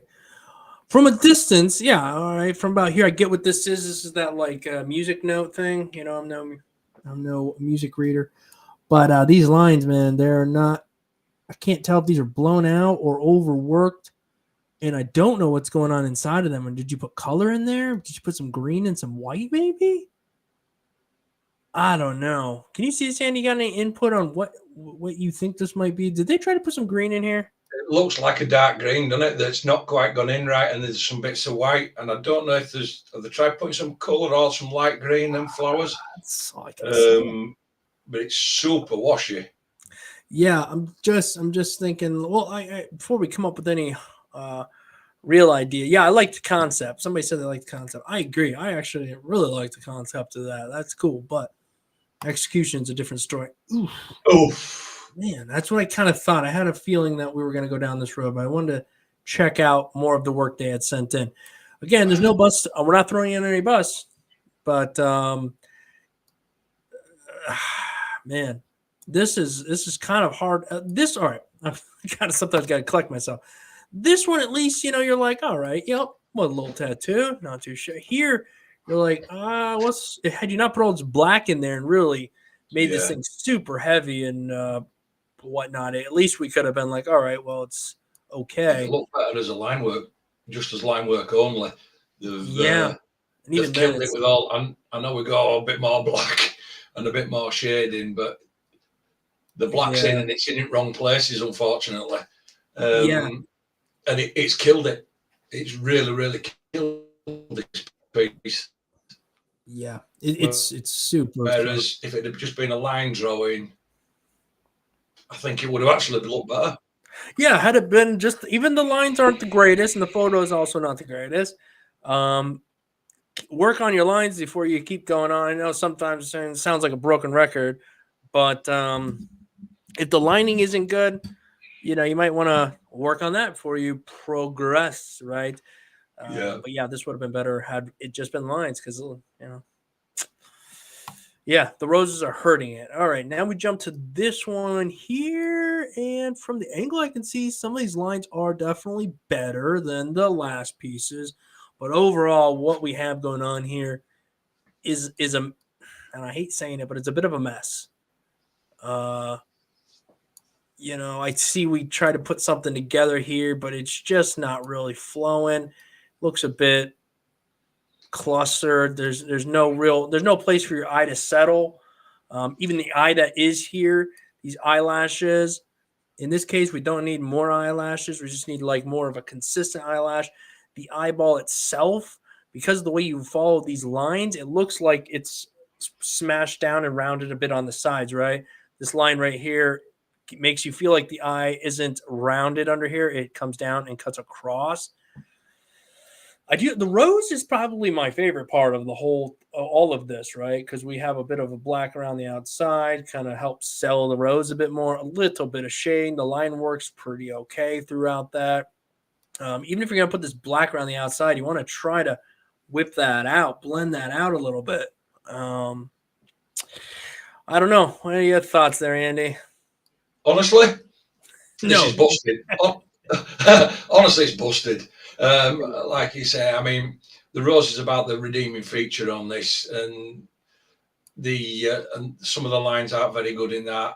Like you said, the black work that should have been whipped out, faded out onto arm. It's harsh, but you get into that eyeball, and the eye's not round. You get into the eyelashes; they're just finishing the lines off instead of just stroking them out. Yeah. The eye's not round, the pupil's not right. Then we get into clock. The hands on the clock aren't nice. They're not saturated black. Mm-hmm.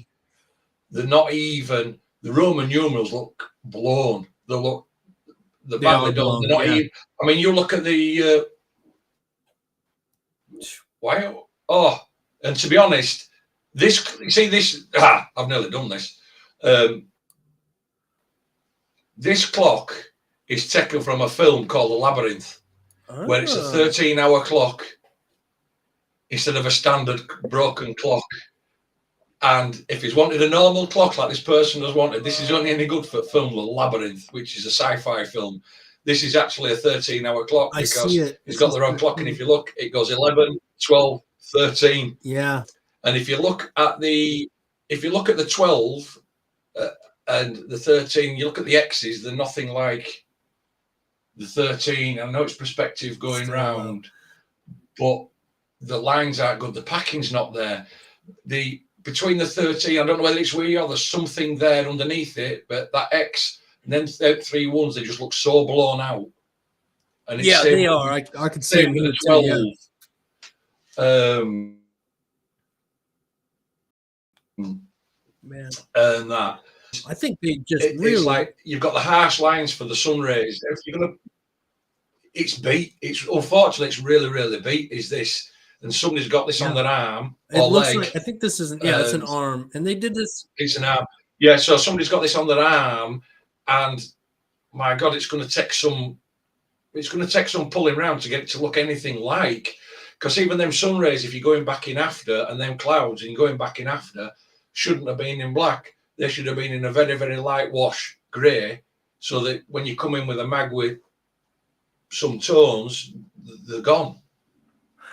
Yeah, I mean, they'd have been better off. Like, why? I'm not sure. Sometimes you want to get in the mind of somebody and say, hey, what made you decide to do all of this, right? Yeah. The track record was not there to lead you to this point, and this is right on this guy's arm, and he's gonna have to go to, if he wants this to be fixed and done right, he's gonna have to find somebody and pay them. And now they're working around all this to try to fix this up. These blowouts, I mean, might be a free tattoo, but it's gonna cost you down the road if you want it to be fixed. It is. So I'm sorry, Tony. I know he's in the chat, man. But unfortunately, I know but you've got some issues to work on, Tony. What I would say is you need to work on them, my friend. And don't work on them on human skin, man. I wouldn't. I mean, not that it's. Oh wait, here's another photo. My bad. Oh, geez, there's another one. Yeah. I mean, I don't really know what we're accomplishing here, right? Well, I mean, it's a little bit better than the other ones, but I don't know. Just gotta slow down. We're doing too much. Tailor it back a little bit. So, all right, Tony. Thanks for sending in, man. It's hard to, send stuff to let other people talk about it, but yeah, it's only it's in his own arm. So I mean, what? Well, that's probably half your battle there. What else he's got? All right, now I did see this, Joey. I've seen it. Yeah, I did too. I've seen his little video on Instagram, Joey. Yeah. I was talking to him a little bit there too. We might as well just skip over it because it's shite anyway. So we might as well just skip over it. Yeah, and it's on that fake skin. That stuff is super. It's on fake skin. You know what I mean?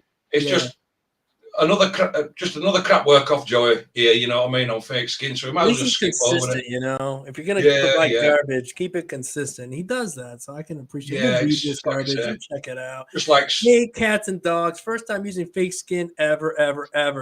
I know, it's bad as I've been actually tattooing human skin for part-time for a while. I think it's fun. The main thing I understood from this skin is that it makes you think you can pack ink better than you actually can. Isn't that the truth?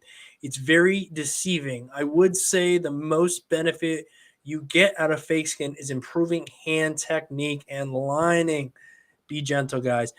That's it, man. Hand technique and lining is like the biggest thing I think you're going to take away from fake skin too, because it is different. And obviously, Joey, you're fantastic at tattooing. We love you, man. But, we got to give you crap. We just got to pull your leg. That's it. We got a Yankee chain, Joey. Oh, man. My preferred one is the one on the right. But they're both awesome. I just think that we got a little bit more like richer tonage over here in some spots. Probably just the way it's shadowed, the way it's being hit. But I liked a little bit more, a little bit smoother here. I think you did this one first, maybe this one second. I think maybe that's it. Maybe you just got a little bit. But I love that triangle you put in there as well. That's super cool. But I don't. There's nothing really. I mean, let's be right, man. I like it a lot, to be quite honest. Let's be right. Let's look at the Bruce Lee. I mean, the Bruce Lee one's awesome. Like I said, you've got the triangle in it, but still kept the super faded tone of the hair coming through it. And then you come down to his writing, and that the writing's on pinpoint. He's got the like and the water, and he's done the super light tone, like one's laid over the top of other. I mean, what can you really say? Me, I'm with you. The Jackie Chan, love the Jackie Chan one. The tones, how you've managed to capture the face, the wrinkles, the tonage, and everything. The mouth, yeah, love it. And those teeth can be funky sometimes, and those are not funky. Tell you what I'd like to see. I tell you what I really like to see though. You really like to throw him under the bus, throw Joey under the bus. Absolutely. A line work only piece. Oh yeah, that would. Geometric line works, Joey. Let's see what you've got. That's a challenge if it's not something you do a lot of and whatnot. Yeah. So I guess if you're just in it to challenge yourself, yeah, that would be a good one. But but these are awesome. These are absolutely awesome. You know what I mean? But this is his thing. This is his thing. He's worked at his craft. I mean, you look at the hair on Jackie Chan. It's dark, it's rich, but where it's light, it's got flow. And even on the outside of his head, that it's dark, and as you were speaking earlier on, where it comes over and you can just see through it, you can still see where he's kept the flow going instead of just crushing that black in. They're all done with meticulous strokes all the way through it. And I remember I was talking to Joey about it. I just happened to be messaging him at when he was working on this or something along those lines. And I told him my struggle, I hate his hair, you know. And I looked at him, I said, man, that hair, I love the hair, man. It's black, but it has good flow. It was flowing. And he said that's the easiest part for him. It's like, I got it. If we could just share a little bit of that. Absolutely, Andy. I like that. Some of my favorite parts are the hair on both of them. Very different, but it's done well. It's done well. I like it, man. I like it a lot, Joey. Be proud of yourself. I'm sure you are. But let's see. The Bruce was my first. Learned a lot from that one. Okay. Yep. I can tell because you went to the next one, and I think it elevated your level on the fake skin a little bit more, especially in the smoothness in the face. All of that, man, killing it. And to people always saying like, I don't like fake skin and I don't want to go back to it. Even myself, I should probably spend more time playing with it. I don't as much anymore, but I thought that was really cool that you took the time to go back and play with it and just have fun. And that's really cool. He said he made adjustments, then figured out how to get the shading smoother on Jackie as opposed to Bruce. Yeah. Right. It's noticeable that Jackie is just a bit smoother, man. And we got a bit more tones in there and whatnot. Super cool, man. The right amount of black in the right spots. I like it. And I know Joey's in chat, and what I will say to him, I seen the the angel piece or whatever he'd done lately on somebody. He'd used opaques, grey tones. Just wondered how he likes the opaques, grey tones because that was the what was that like? Not a butterfly. What Tinkerbell kind of a thing. Solid black Tinkerbell, some water, and I did see that he said he used True Grays and really enjoyed using them. So because I mean, I'll be honest. For me, because, like we've said before, I like colour, and I've gone to the opaques because it's a cross between colour and the black and grey. To the point now, I don't use black and grey no more. I don't use it at all. I don't bother with it. I will say when it comes to that fake skin, though, your tones are totally different. And from my little bit of experience doing mid to light tones on fake skin, it's like I ended up working out of my rinse cups. I had to be so light, you know, where in human skin, it would be a 5-drop, a 2-drop, you know, or a 1-drop of black, you know, where if I were to use that on fake skin, it just was so much darker, which leads more to what Joey was saying about how fake skin takes ink so much faster than human skin, especially depending on the surface you're working on, if it's a hard surface, and it can be deceiving. So cool. Joey, I agree with you there. Opaques are awesome. They're amazing. They are such a game changer that once you get your head around them and you start using them, because your colours go in and that's how they stay, and you can see it and everything, and you're just working like black and grey but with colours, and it's so much of a game changer. And that it's like that's it. You can sack it. I just haven't played with black and grey since I went over to them. Yeah, just like working with colour, but just shading it in instead of packing it in. Right. I mean, you eventually can saturate it completely as well. All right, so Jason's up next. He says, hey, Dave. Hey, Andy. Jason from Mount Vernon, Ohio. Representing Ohio. Okay. Here are 2 I did on my own leg. I can see where I need to improve, but that's the process. Sorry, Andy. No banana tattoo for me today. Thanks, both y'all, for all you do. All right, man. Okay. Excuse me. Well, you're on your own skin, so that's a plus. Before I get into this, I will say and if you're fine with it, you're fine with it. It's fine. But look how big this tattoo is on your thigh, and it takes up a lot of real estate. And before I even get into it, a lot of these lines are scarred or overworked. They're shaky. You know, there's a lot of fundamentals that are missing from this piece, Jason. We only tell you this because we appreciate you, man. We want you to improve. There are some lines that aren't bad, but again, if you can see it from a distance, you know, a lot of these moving lines there's a lot of hesitation. I'm not sure if that's you putting the needle in, you're moving a little bit, you're coming back out because it's not feeling right or it's snagging or something. You need to get your machine to hand speed ratio down. You can do that on fake skin. Learn what that feels like, what that looks like, because when you go to human skin, it's not going to be the exact same setting, but you're going to be able to know what felt right, what doesn't, what line's supposed to look like and whatnot. But I just think we missed the mark on this one, Jason. Any thoughts, Andy? Should definitely been a bit. Yeah. Oh, I can't hear you. Sorry, man. Yeah, I agree. I mean, you can see. Yeah, no, I agree. You can definitely see pick up and put down points where lines are started, finished, you know, and they don't meet, or they've come back in over a line and it's been double banged. Got some blowouts around top. You've got a lot of figuring out to do here, Right. you know, before you're pulling pieces off, shall we say, this size. And we said umpteen times, yeah, it all seems great. We all want to make pictures and Picassos on skin. But you've got to learn to crawl and walk before you can run. So you just need to dial it back. Work on smaller pieces. You've just got to do it. There's so much not right with this that it's hard to pick anything right with it. Yeah, a lot of redeeming qualities, unfortunately. No, unfortunately. And you've got to be able to see it. You got to get them fundamentals down. I'm sorry, but you just got to get them down. You're going to pull lines. And if you've got to practice, grab yourself some fake skin, practice. It was more everybody's nervous when they first go on to fake skin, when they first go on to real skin, but it's something you've got to deal with. It's just if this hadn't been on your leg and it had been on a customer's leg and it had come out like this, and then at the end of it they'd have got up and got, what the is that? Yeah, no.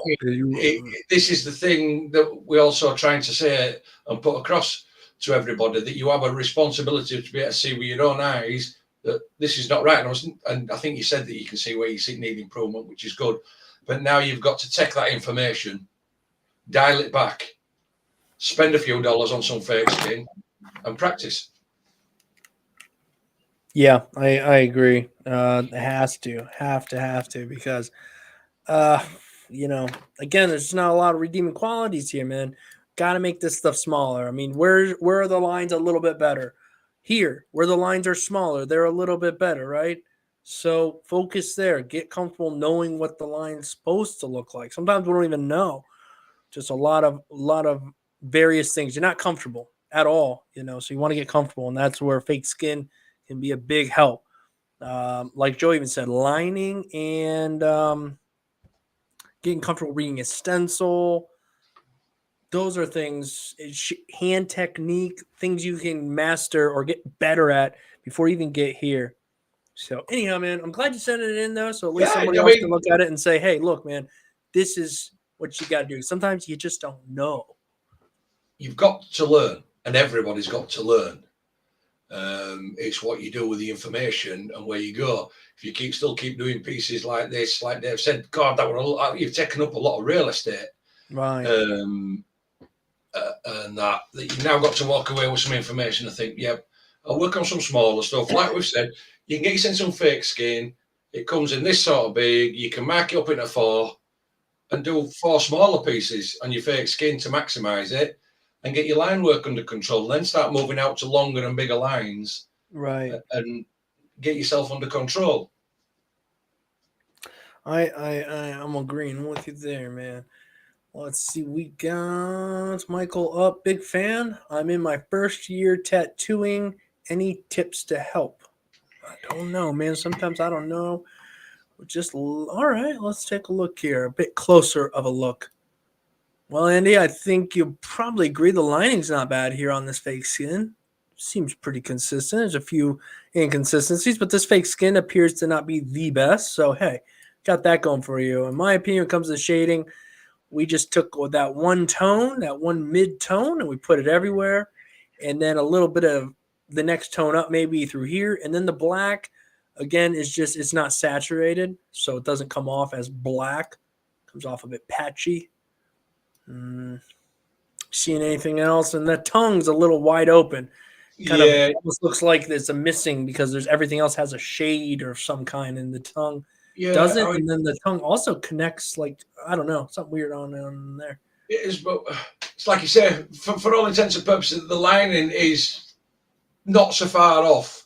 There's you can see a few hesitancies, here and there. But what I am going to say, redeeming feature, what is meant to be pointed and sharp points is pointed. Teeth, claws, horns, they are pointed. Not like we've seen with some of them, they'll go round. Some of them will be pointed, some of them will be round off, this, that, and other. So following this stencil there, top of here, couple of little things, whether it's the design is used and everything that do look a little bit funky, like you say, tongue, just maybe round nose area, and your mask spider that it is. But again, I agree with you. That solid black in the hair and around the lips just could have had a bit more time spent on it to try and pack it in a bit more. Right. Then from there, the rest of the shading is a bit tonal and could done with a bit more work, smoothing it out and using a few more tones.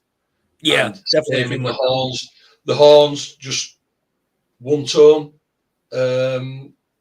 Whether they're supposed to be try putting some lines in there with another tone, I don't know. But like I said, the line work's it's not too bad.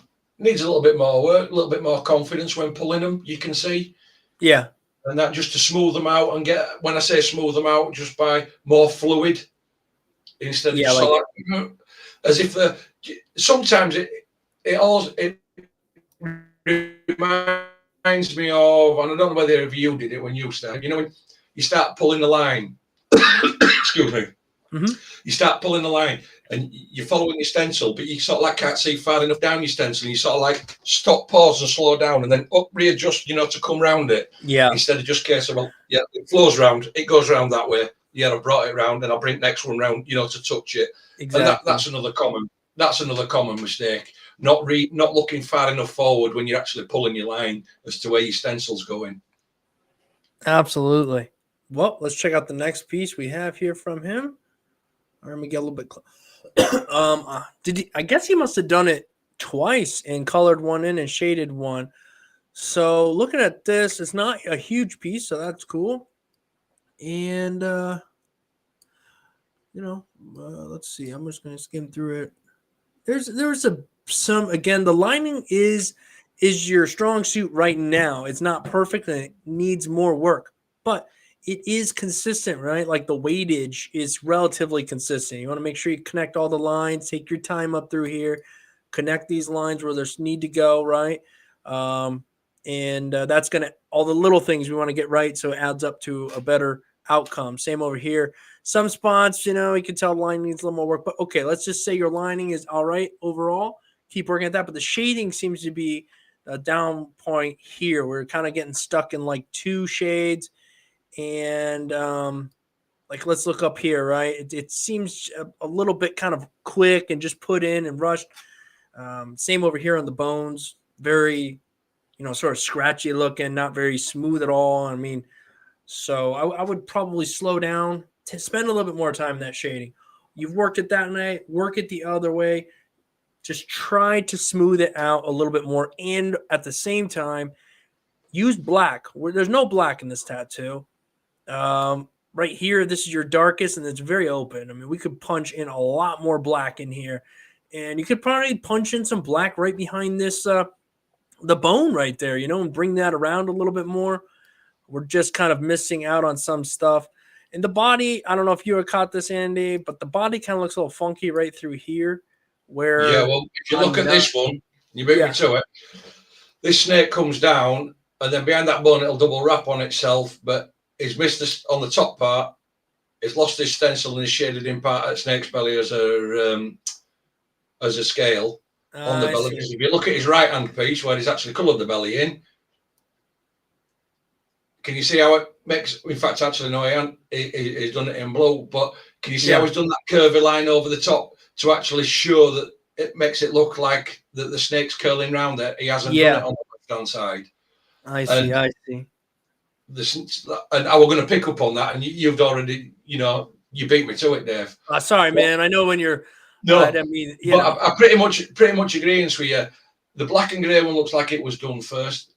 The colour one was done second because I can see a bit more of an improvement towards scale-wise lines and everything. Scales are a bit funky on it, especially down there at bottom and that. We've got all these weird triangular, half-curved, sort of like weird-ass things. And I also think that would you not, if that bone was broken, would you not have seen part of the snake's body in the back of that bone instead of it just being black? Right. And if that were the case and it's just black, then that means it's dark back there and it's probably not going to go from straight dark to immediate light. Yeah. And because at that point, you see, if you zoom out on his work, like I say, you'd see that because that part of the body would go round there, then it curls behind the other part of the snake and then must curl an S and down, so you would actually see it behind that broken bone. And he's just missed the mark on that bit. It's just shaded out black. When you would it's clearly an open space, you would see the body. It wouldn't be black.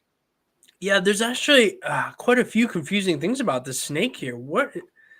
And that's why sometimes you got to really make sure you put the snake together properly or find a good reference and build off of that or something along those lines. Because again, we have this tail here comes up into what? Right, that tail goes up, Dave. Right, that tail goes up, and as it gets to there, it curves round to right. It goes up, curls round to right, goes behind the body, and then snakes round to left, behind that broken bit. Okay.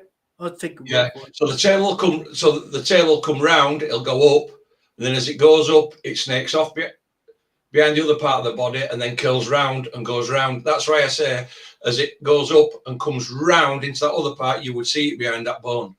I see what you're saying. Okay, I'll take. Yeah, it's tough when they get confusing. They can be confusing. Oh, look at this though. This is cool. All right, didn't see this one coming. We went from the fake skin, and we needed some help with our right. We needed a little bit more time, a little bit more work here, but you jumped it right onto human skin, and it definitely shows, man. Definitely needed more time practicing. I mean, this is totally different. Even though you had your deficiencies on the fake skin pieces, those deficiencies are going to be multiplied if you take them to the human skin, right? So that's why we want to get it as best as possible on fake skin. Not like, oh, it's pretty good, let me just go to human skin. No, get it as good as possible. Then venture over, and you have a better opportunity because this tattoo is going to need redone completely because some of it's going to fall out, some of it's going to be blown out, and there's just no time taken. I mean, I could be wrong. I mean, you may spend 15 hours or whatever, but the time, the patience to make sure everything was done well is just not there, Yeah, it needs work. This person needs to work on the lining. The lining is not consistent enough, and it's not of a standard where they're able to look at it with their own eyes and go, that's what it should look like. That's what it shouldn't look like. That's in properly. It's not in. And again, like you've hit on before, Dave, it's a time thing. It's a patience thing. Right. There's not many tattoo artists out there, although I do know a few that can put the needle in and go vroom, like that and put a line in. Because I know a few that can do it, and they're running the machine at 10 volts, 10.5 volts to line, you know what I mean? But they can do it, boom, in. Most tattoo artists don't. It's in, and it's just a steady consistency with every line. And we've hit this months ago. This is one of my big peeves with these videos on YouTube. You will see all tattoo artists lining fine, but what you've got to remember is they might be playing that video at 2, 3, 4 times the speed that they're actually pulling the line in. That's and a lot of people will sit there and look at it, especially when they're trying to learn, and think that's how fast a line it is. That's how fast it is to go into a line. But it's been sped up 2 or 3 times. And I think the other thing there too, Andy, is when for me, when I first was tattooing in the beginning or lining or whatever, I wanted to move fast. I don't know why. I felt like if I wanted to get that nice smooth, I needed to go as kind of quickly so I could execute that nice. But when you want to move and execute something and move slow, that takes, in my opinion, it took me way longer to figure out how to move slow because the lining wasn't consistent. It wasn't accurate.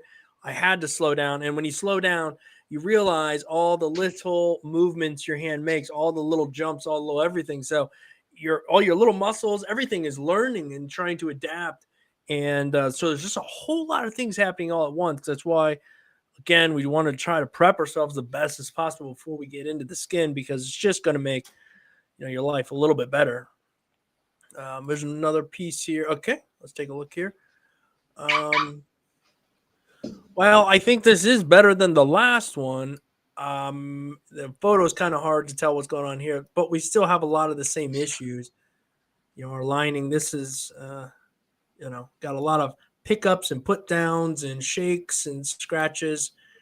And, there's not a lot to speak for in the way of shading here either. It's very kind of, there's our little bit of shade. There's a little bit of shade. It's like we just kind of put it there for the sake of putting it there. Does it give a little bit of depth? Yes. Is it really much? Not so much, What do you think, Andy? I kind of like the idea here with the whole face and the thing. It took me a minute to see it, but looks like it's, to be honest, the skin looks quite irritated as well. It looks like them lines have maybe been run a bit fast and hard. A bit harsh, huh? Yeah, a bit harsh. To be fair, it looks a little bit irritated, but I pretty much agree with you. I mean, pretty much same fault. There's a couple of blowouts around bottom, and the shading. It's a token gesture, is the shading. When you look at it, it's there just to try and give it a bit, but it's not in.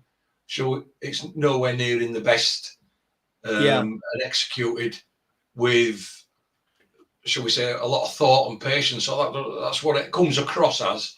And that centerpiece, that very, very centerpiece, black, looks quite drilled. Actually, looks still quite bloody in areas. But hey, just practice. But again, grab your sense of fake skin. Practice on fake skin. It's understand your machine, learn your machine, understand what a line looks like, what a line should look like. Right. Definitely. It's tempting. It's tempting to want to get on the human skin, but so this is on a piece of fake skin. All right.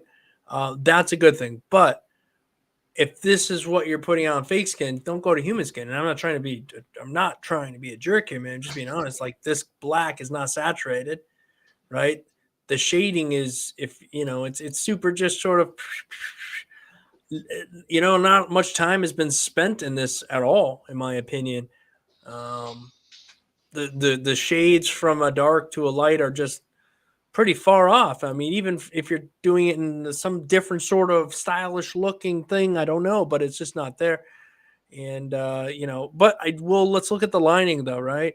And, some of this over here looks a little bit better. You still got some, some movement here and there you might want to work on before I'd move on to shading and what have you. Also, again, there's no, this focus on the shading here. I don't know. I'm not really sure what's going on with these dots and stuff. I don't know. Some lines are okay. Yeah, I mean, redeeming here, but I guess had I looked at this first, I'd probably been a little nicer. But looking at this and seeing your work, I see that the work isn't there on fake skin. So I feel bad, that. Yeah, I mean, it's like I say, you look at it from here, it doesn't look at it from here stood off, it doesn't look too bad. But then when you get further in, but what I will say, this is a classic case of learning to run before you can walk, because you zoom in, you zoom in and you look at the lines. Yes, they're not great on this, but Yeah. they're a lot better.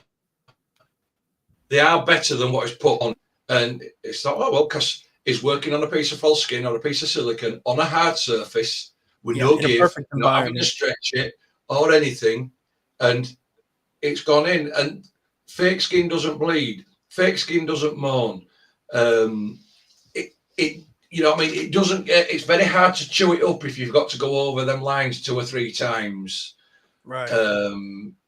So in that respect, it's not like real skin.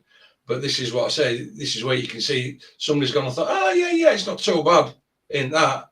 Gone on to real skin and it's like, holy crap. Yeah. No way. Yeah. You Exactly. know what I mean? Yeah, it's gotta be like as good as you can get it on that fake skin. And there's a time when it's good, and you can get better, but it's good.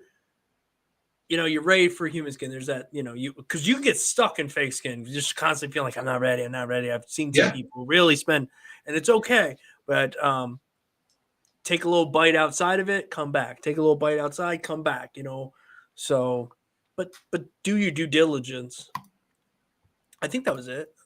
So, yeah, man. I mean, I love the fake skin. Like, we can't hate on you can't hurt too badly on fake skin, but it's when you bring No. it to human skin is when you gotta be ready for that. So, all right, but you know what? Let's say this is his first piece. Well, I got a little lost in that one because this is an improvement. So, maybe we're going the wrong way here. Yeah, and this one's the best. All right, so you still lining has improved on fake skin, but it's gonna take a little time on human skin. All right, let's see. Okay, let me see how many more we got to. All right, we gotta put a star there. I'll forget to come back to it. Oof. All right, we're gonna try to get through what's left here. I'm only gonna go up to Well, Brian if we have time. We'll start try him. to. Can you put a star on him as well? Yeah, we're gonna go between these two and then have to cut off here, That's it. guys. We're over our 2 hours. Let's see. Here we go. We got who's this from? Is there this one? I think this is the James. newest one. I'm trying to keep track here. 6:53, December 11th. Oh, okay. We must have already looked at those. All right. So it's these ones down here. Another one I started. Can't find the original Capone print picture, but okay. All right. Let's just take a look. We got to boogie through some pieces here. Oof. Oof, Well, this is lost. yeah. It's That's lost a in rough one. translation. Is this one? Oh, that's on the inner. Is that? Oh, that's an armpit right there. You think, or is that a leg? That looks like inner part of the leg, doesn't it? Yeah. Okay. Yeah. No. I mean, it's from a distance. It's so it's all right, but man, the lining and some of that black being in there, it just looks a bit harsh. It's dark, super Yeah. dark, and I Almost know like we're going like about a dark. scarred, overworked dark. Yeah, but I know we're going about dark, but you've got to be able to know how much without going too much. And like we said in an earlier piece in this stream, this is a classic case again. I'm putting a tattoo in, I'm going to fill it completely. But look of it, with ink. Yeah. Every tone of ink I've got, and there's no space in it for it to breathe. There's no open space where these angel wings and round the face and the hood, and it lends so much to lighter tones and open space. But if you were to pull into that and look at the line work, very light, very scratchy. Right. There's not really much Yeah, confidence. there's not a lot of confidence there when going in at this. There's not a lot of pull out you get. You know what I mean? There's a lot of hesitance. It's like, do I go in this deep? Do I go in that deep? And, hand control. And you don't want to be trying to figure this stuff out in the skin, Oh, but this one looks a bit nicer. But then again, on flip side, you get this one. And the line looks all right. I'm in pretty close on the photo. Yeah. It's not bad. I like the colors. Hey, this one the looks poppy head. I'll tell you what, the poppy head on this, and I can't remember who it is that sent this in now. This is. Let me just jump out here. We'll take a look. James. Right, the poppy head, bang on, absolutely bang on for this style. It's got like a light, painterly watercoloured style, done with right tones, just enough of everything, that little bit of drop shadowing underneath it. It's got the rich black in the middle of the poppy, just fading out into a lighter black that's transparent. The sister, the line work through the sister's nice. That little leaf, I like how I've done the super dark black line with a little bit of washy black coming out of it. Yep. I wouldn't believe if I'd have put the other one and this one side by side, Ada says it's not the same artist. Right. Yeah. Yeah. I didn't think so either. Maybe that first one is just the hiccup in the group and not the regular in the group. You know, we're probably gonna scroll across, see some good ones. Maybe that one was just the hiccup of the bunch. Yeah, this one is definitely better than the first one. This one's definitely a lot better than the first one. Right. I feel like what would help a big time here is I don't know, the bit of the beard, right? But I think try using a different needle. I wonder what are you using number 12 standard needles? If you are, I would definitely look into a number 10 bug pin because these I don't know, it just looks a little bit. I don't know, because I think it works. You see, I think that texture works on this with the heavy black, and I just wish it would be a bit smoother in some spots, and I think a different needle grouping would help that out. Maybe I don't know. It would, but I think he's actually. I think looking at this because it's further through and everything. I think he's tried to use the texture look using a mag on this, and I'll be honest, I quite like this piece. I do quite like this. It's totally readable. You can read it, and when you zoom out and zoom away from it and get away from it, maybe a foot or whatever, 2 feet away from it, like that, it's instantly readable. And that, so from that point of view, yes. Yeah, I just think I think it looks all right, but I just think it could have. There has a lot more potential here than what they were able to pull out of it. I think it feels a little flat, and it could, you know what I mean? I see it, and I'm like, you could have pulled a bit more out of the beard area. It just falls a little flat in those areas. If I had to critique it, you know, that would be my main thing. But I like the hair. I think the hair is probably my favorite part. I really like this section right here. But again, it looks nice though. It's a good tattoo. Yep.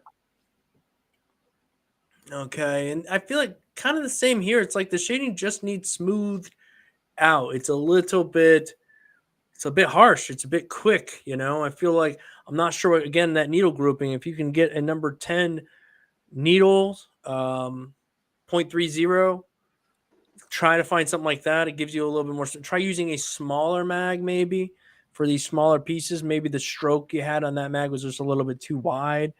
But that's just me. That's my opinions. Yeah, I mean, the quality of this one, I would say that if I put the first one and this one together, I would say yes, same artist. Right. Whereas if I put the poppy and the other one together, I would have said yes, that's same artist. But if I'd have put them two together and them two together and put them together and gone, well, that artist that's done them two has definitely not done them two, if you understand what I mean. Because this to me falls its same caliber as like the first one. It's neither quite finished, it looks quite rushed, quite hurried. There's details are neither in nor out, if you understand what I mean. Yeah. It's just a bit of a hodgepodge. And it doesn't look of the same caliber as what the other two do. So whether it's just I think I mean the shading looks just scratchily in, and it could have had a bit more time spent on it. Even Joe is saying in the chat there, slow down, and I think that we have to remind ourselves that all the time because that's advice. You got to slow down a little bit, and then when you slow down, you'll find that if you want to get a little bit better, you might even find that you got to slow down. Not like the process. You don't have to go, oh, now you got to add an hour to it. You need to slow your movements down. And I've slowed the movements down. You're actually, if applying properly you're going to actually execute the tattoo faster, you know, because you're doing things a little more deliberately, in my opinion. But yeah, this one freaking cool. Cool. And this one I like as well. Of the Yeah. two, these are the two. And the other, you just gotta. You're right there in the middle, though, man. You got a lot of good things going here. Don't take any of this as negativity, man. You're going in the right direction for sure. You just gotta literally slow down. All right. Hello again. Thanks for the viewing this. I wish you the best for the new star. Hey, thank you. I appreciate that. I'm getting excited. Still got some time. Come on. What are we doing here? What are we doing? Okay, there we go. Hey, look at that. Okay. Hey, you know what? This is pretty cool. I like this. Yeah. I like this. Do you know something? A bit dark, but I like it. I mean, if I had to go through this, Dave, the line work looks pretty good on it. Mm-hmm. Let's get that out of the way. It looks smooth. It looks fairly smooth. It looks fairly consistent. Fairly same line weight all the way through it. If I had to go anything on this, like you say, yeah, I like the 3 tones of red with the pink on the back. Cool. I really like that too. Cool. What I would say is, if it had just where it's got the brown, maybe brought a slightly little lighter tone in with that to give a little bit more, is going to be that. And then what would have been nice if it had paid the same amount of attention to where it's done like the red, the dark red into the lighter red into the pink. It just doesn't feel like the wings have been given the same attention as the rest. Yeah, I agree with you 100%. Maybe it was the packing of like the gray. I don't know what was up. Yeah, I mean, the same. That could have had, as soon as it seems to me, that could have had a little bit darker grey, lighter grey, and some light blue, some really light aquamarine. Oh yeah, that would have helped out. That would have really helped out. Yeah. In there and that. But other than that, and one other thing would have been nice. The little antennas going over the top. I'm getting a bit nitpicky here. No, I know you're all brown. But if each one of them would have had just like a little white highlight, just to give a glint. Each little section, and just had a little white highlight on it to give a glint of her, just light bouncing off it. I think that'd just make this piece absolute stellar. But other than that, I just feel that the wings haven't been given the same attention as the rest of the body. And if they'd just brought a slightly lighter brown in with that darker brown, just to bring it out that little bit further, I think it'd have been absolute banging. I agree with you, man. Absolutely. Especially with that antenna. That would have just like helped to separate it from it. A lot of amazing things going on here. And I got a laugh over there.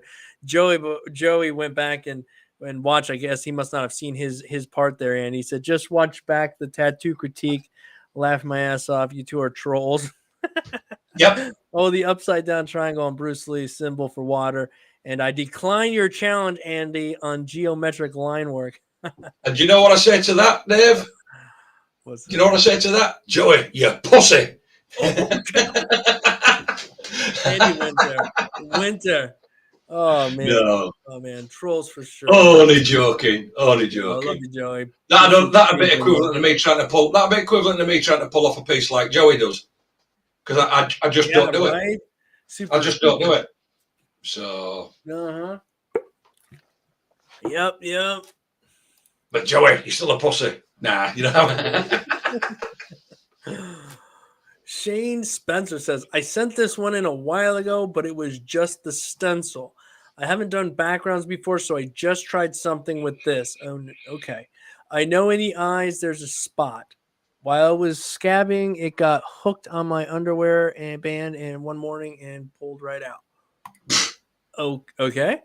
All right. Well, you don't do backgrounds, and man, I just wouldn't for now because I don't know what's going on there. What I want to know is, you see, the thing is, the lines are in so heavy, so dark. I don't know why. And I can see so many blown out lines that he says he managed to pull some out. Nowhere in this earth have you managed to pull one of them lines out. No, he pulled one of the scab. There was a bit of a scab on the eye, and it came out leaving an empty spot. Oh, right. So it's left a holiday on the scar on the eye. Fine, but let's be right. I mean, let's just take the line work. This is drilled. This is really drilled. There's a hell of a lot of blowouts on this. The line weights, the shakiness, and everything. 100% agree. But I know you say you don't do backgrounds, but unfortunately, bro, as a tattoo artist, you're going to have to learn yourself to do backgrounds because, although I mean saying that, I mean, the majority of mine are sticker banger tattoos, and it's just how I work and everything. But like I said, the line work on this, you need work. You need another person that needs to go on some fake skin, learn your machine, learn your needles, learn your depths, your speeds, and everything. Shading of the heart. You're right that it looks painful. To me, it does look like it's been a painful tattoo, to enjoy, getting done or, on yourself, this one. Yeah. And these backgrounds, this kind of stuff, it's not the kind of thing you just want to, I mean, obviously you did, you can do whatever you want, but if you're, it's not a good idea to just practice this stuff like right on your leg. Like, I don't normally do backgrounds, but I threw this on there. Any background, a lot of times you plan it out, you design it out on paper, on an iPad, on a whatever pad, and you just want to make sure, does it work? Does everything line up? Does the contrast? I mean, I don't know what you were going for here, because it might not work, might not look good. If it doesn't look good digitally, it's probably not going to look good. Right. Good, man. So I know Joey's just asking what a holiday is. Basically, a holiday is, when you're packing and you're packing colour, and it should be solid, and you can see a lighter spot in it, or it's missing. That's a holiday. That's what they call a holiday.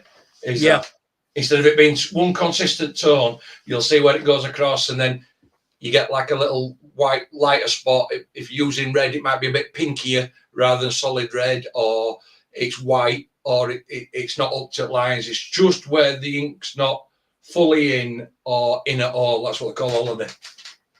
Yep. Now, that's good, actually, that you asked, because I mean, in case somebody's out there like, who the heck's going on holidays and all these freaking tattoos, Okay, we don't have any information here, just that it's Brian, and here's the tattoo.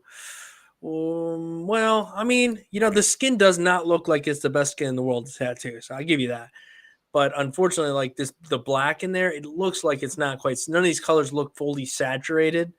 The best that you could get them, And if you're going to put color somewhere on the skin, you have to slow down. You have to saturate those tones. And on the hand, you have to do it even more so. And it just feels like it's not there, You can see it. Yeah. I mean, even if this is like supposed to be a black, maybe you went with a dark gray for the inside. I doubt it. It's still not quite saturated. Yeah, I mean, don't get me wrong, that's some weathered old skin, is that? It is. That's some tough skin. I am not. What I will say, I'll more comment on the black, because the blue flames, you can get away with it. It's going to be light. It's going to have That's true. Coming into full dark blue, and it can be a bit open. But the black is definitely not there. You can see it again for Joey. There's some holidays in it, and lighter spots. It's it's not Right. in. It does suck, like we tell you every week in, week out. It sucks packing colour. It sucks packing black. It's slow. It's laborious. But as a tattoo artist, it's part of your job to suck it up, buttercup, and get on with it. Right. Very true. Thanks for sending that in, Brian. Mr. Blazington 420 submitted before and practiced more on fake skin and had a few friends want some work. Taking into consideration what you said, I spent more time working on application and consistency. Lots of work to do still. Please let me know what you think of these more recent pieces. Thanks for everything you do. Much love, Mr. Blazington. All right, Mr. Blazington, let's go. Hey, that's not too bad, little guy there. Simple. It doesn't even need this little bit of shading here, but hey, it's there, I guess. Yeah, I mean, you can see where lines were double banged or whatnot, but it works from about right here. But when it comes right down to it, though, there's a bit of a lack of consistency. In these smaller ones, I'll bet very short movements. Again, you're doing small tattoos. That's a plus here, in my opinion. And but even when they get a little bit longer, you can see the hesitation and the the double bangs here and there. But shall we move along? Yeah, move along. You've Oh, pretty look, much covered again, a little tattoo. I can appreciate this. I can I can appreciate the fact you're appreciate the doing size of small them. tattoos. Yeah, I do appreciate the size of them. And you know something? The thing, you know, the two things that really stand out to me on this one, Yeah. as silly as it seems, you see that line through its belly. You see how it's nicely curved. Boom. It's a Yeah. smooth curve. For all intents Right, and purposes, right. it's a smooth curve. And on its tail, shoom, straight round, got the job done. Yeah. Do you know what I mean? Yeah. Under its neck, there's some nice lines. Same with its arm, and it is what it is. It's just a cool little banger tattoo. And the line work on for all intents and purposes, for me, Dave, the line work on this one is a lot more nicely done than the first one. Absolutely. Absolutely. Definitely, and it's improving. But this one is Yeah. even smaller though. But so that's Mm. nice. Remember, when those small tattoos, it's easier to get comfortable because it's less movement of the body. Less smaller micro movements. All right, and we have this one. Yeah, look at that. You get a little bit smoother. The line weight's a little bit thinner. The little Nice. You got a stipple little bit of shading's stipple quite. shading. That seems to work all right here. Yeah, it works quite nice. Does that one? Yeah. Mm-hmm. That's cool. It's not a bad tattoo at all, to be fair. No, I think it's a decent little tattoo. Yeah. Decent little tattoo. Let's look at. Hard to say here. And these lines look a little too heavy. Yeah, Well, I'm going to go. Maybe blown out, man. Yeah, the probably some of them may settle in fingers because sometimes they do look like that. Oh, Because I some think of them are way too but long. that E's not in there. No, That's not look in. at That's that. going to come out. It's super light. It's just Yeah. scratched over. Hard to say. I'd like to see these healed, man. You're gonna learn a lot when they heal. You're gonna learn. You'll learn You're a lot frustrated, but you will learn. Yeah, you will learn a lot. The other thing I've got is look at the last L, look at the first L. Yeah. The last L looks to be tipped more over. These are the things, and this is how they're going to show people it. One looks to be more tipped over than other. One looks to be bigger than other, as silly as it seems. The V, some of the bits of the V, just doesn't look quite. Fingers notoriously hard. Again, that last E looks to be scratched in there, like the other E. And there's some blown out parts, but your learning curve on this one, my friend, is that when you see these again, it'd be interesting to see how they've healed up and how they look like, because I virtually guarantee you that it's the last time they'll look like this when they've healed. Sure. Oh, okay. Here's another angle. Yep, pretty much the same repeated again here. I would say you got a mixture of some beat skin with some undersaturated skin. So fingers are tough. Good to go. All right, we got two more left, and that's it. Okay. Tanya, I suck at names. Hi, I'm a tattoo self-apprentice. I am a tattoo self-apprentice from Mexico, but I am not sure what cartridges I need to use. And I also want to ask you, what do you think about tattooing other people's work in the beginning? Thank you so much. You're awesome. Well, all right, let's take a look at what you got. Go ahead. Firstly, what do you mean by tattooing other people's work? Is it, are they bringing a picture in off Google? Because at the end of the day, any tattoo artist is going to sit here and go, well,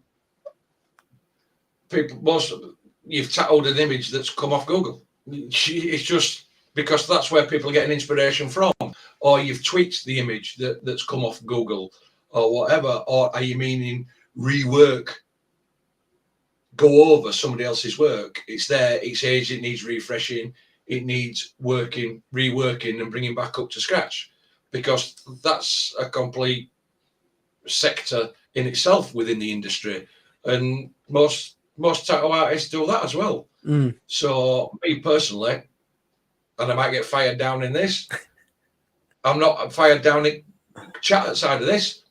Do what you want. If somebody brings it in and you're comfortable doing it and you're happy doing it, then fair enough.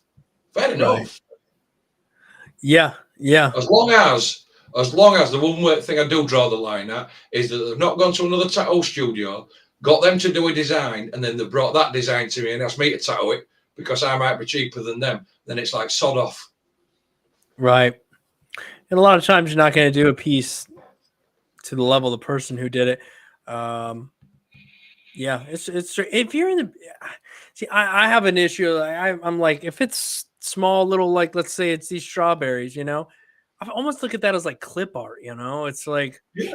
the little strawberries. Who drew them? You know, I mean, you could probably find 16 people that are going to draw them pretty much exactly the same.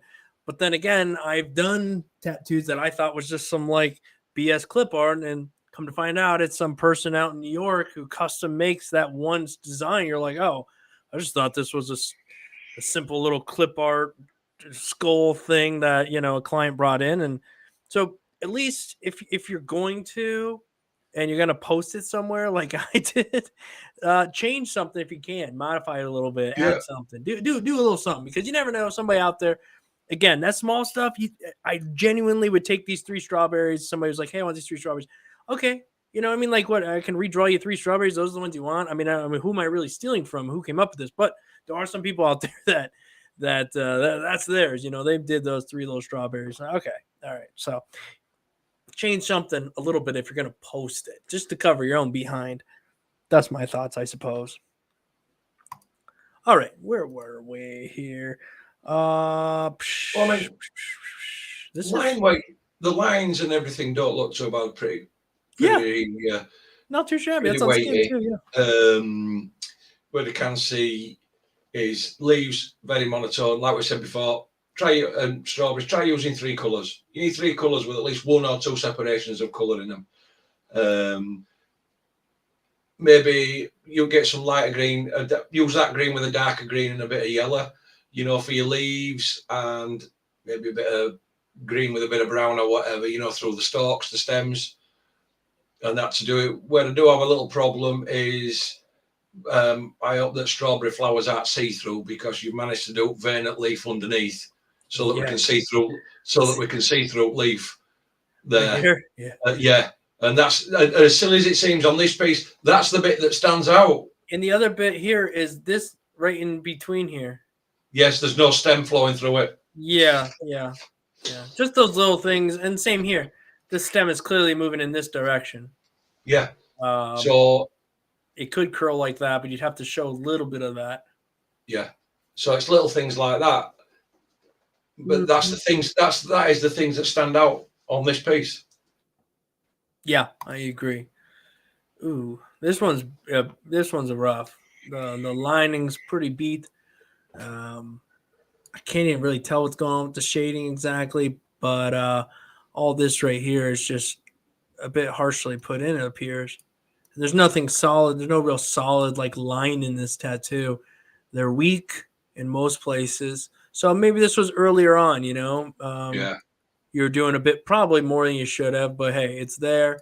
You did it. And then this one, I definitely say of the 2 is this one is the better one. Just focus on those little things. Here we'll go to, this one's better. Simpler. Lining's a little better, but you can see a bit of a blowout on this side, where this side is unsaturated and light. So consistency's tricky one there. But some of that black saturated nicely, so there's that. The lining here is just heavy and hard. I'll bet this is hurting, or just the lining is pretty ouch. I don't even, what is this, a stencil, or do they do this in blue and white? It's done in blue, and to be honest, see, the problem with lining in a colour other than black, it shows your lines up even worse. I find that you try to line in a colour, it can, and this is a classic example. That, wow, I mean, I'll be honest, somebody needs to turn contrast down on this. But it's hurting my eyes. It's almost glowing. It's not real. Yeah, it's not good. It's not good. It's all one tone. Colours aren't put in particularly well. Lining's not very good. And where you use 2 colours, there's no blend. You know what I mean? Whip it out, you know, put it out, and in that cracked part at skull, where mushrooms are growing out, I can see where you've put white in over blue, but instead of just you need to think when you're actually lining this and designing it. Are them mushrooms coming all the way down into the head? Well, if they are, line them out in the blue to start with, even if it's going to be up to it, so that then you can colour them in further going down. And no, it's not nice. It's not nice in this, that one. Yeah, no, I'm with you on that one, man. Strawberries are best. Strawberries the best. I'll be honest with you, strawberries are best of all of it. Yep. a lot better done and a lot more time. Looks like a lot more time and patience has been spent with them.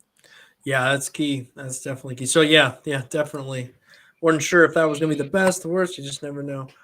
All right, last one for today. We're already a half an hour over, but I hate to leave some people behind. Been tattooing little under a year and a half. All right. What? Boy, I don't know. Man, I guess not everybody's like English because this says been tattooing little under a year in and off, or maybe off and on. I don't know. I think it means on and off. Yeah. Oh yeah. Oh man. Wow. Oof. That's beat. That is. That's rough. Beat. That is rough. Look at that line over top of skull on right hand side. That's gonna scar. That is absolutely hammered in, unfortunately. To the point, it looks cut from here.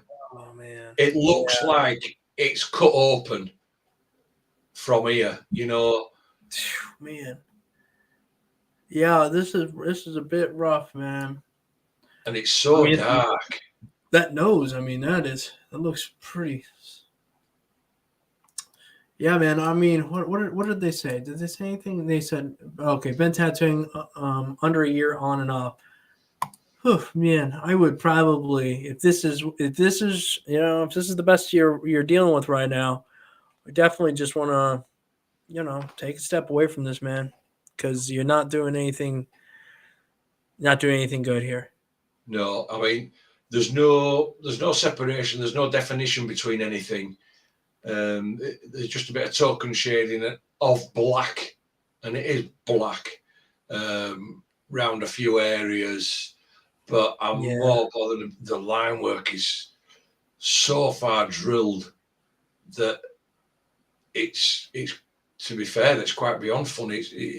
You're getting to the point that's quite dangerous, actually. Some of that line work, that must have been so painful. Yeah. I mean, it looks rough, man. And again, sometimes you don't know. That's why you got to ask somebody. Hey, what do you think?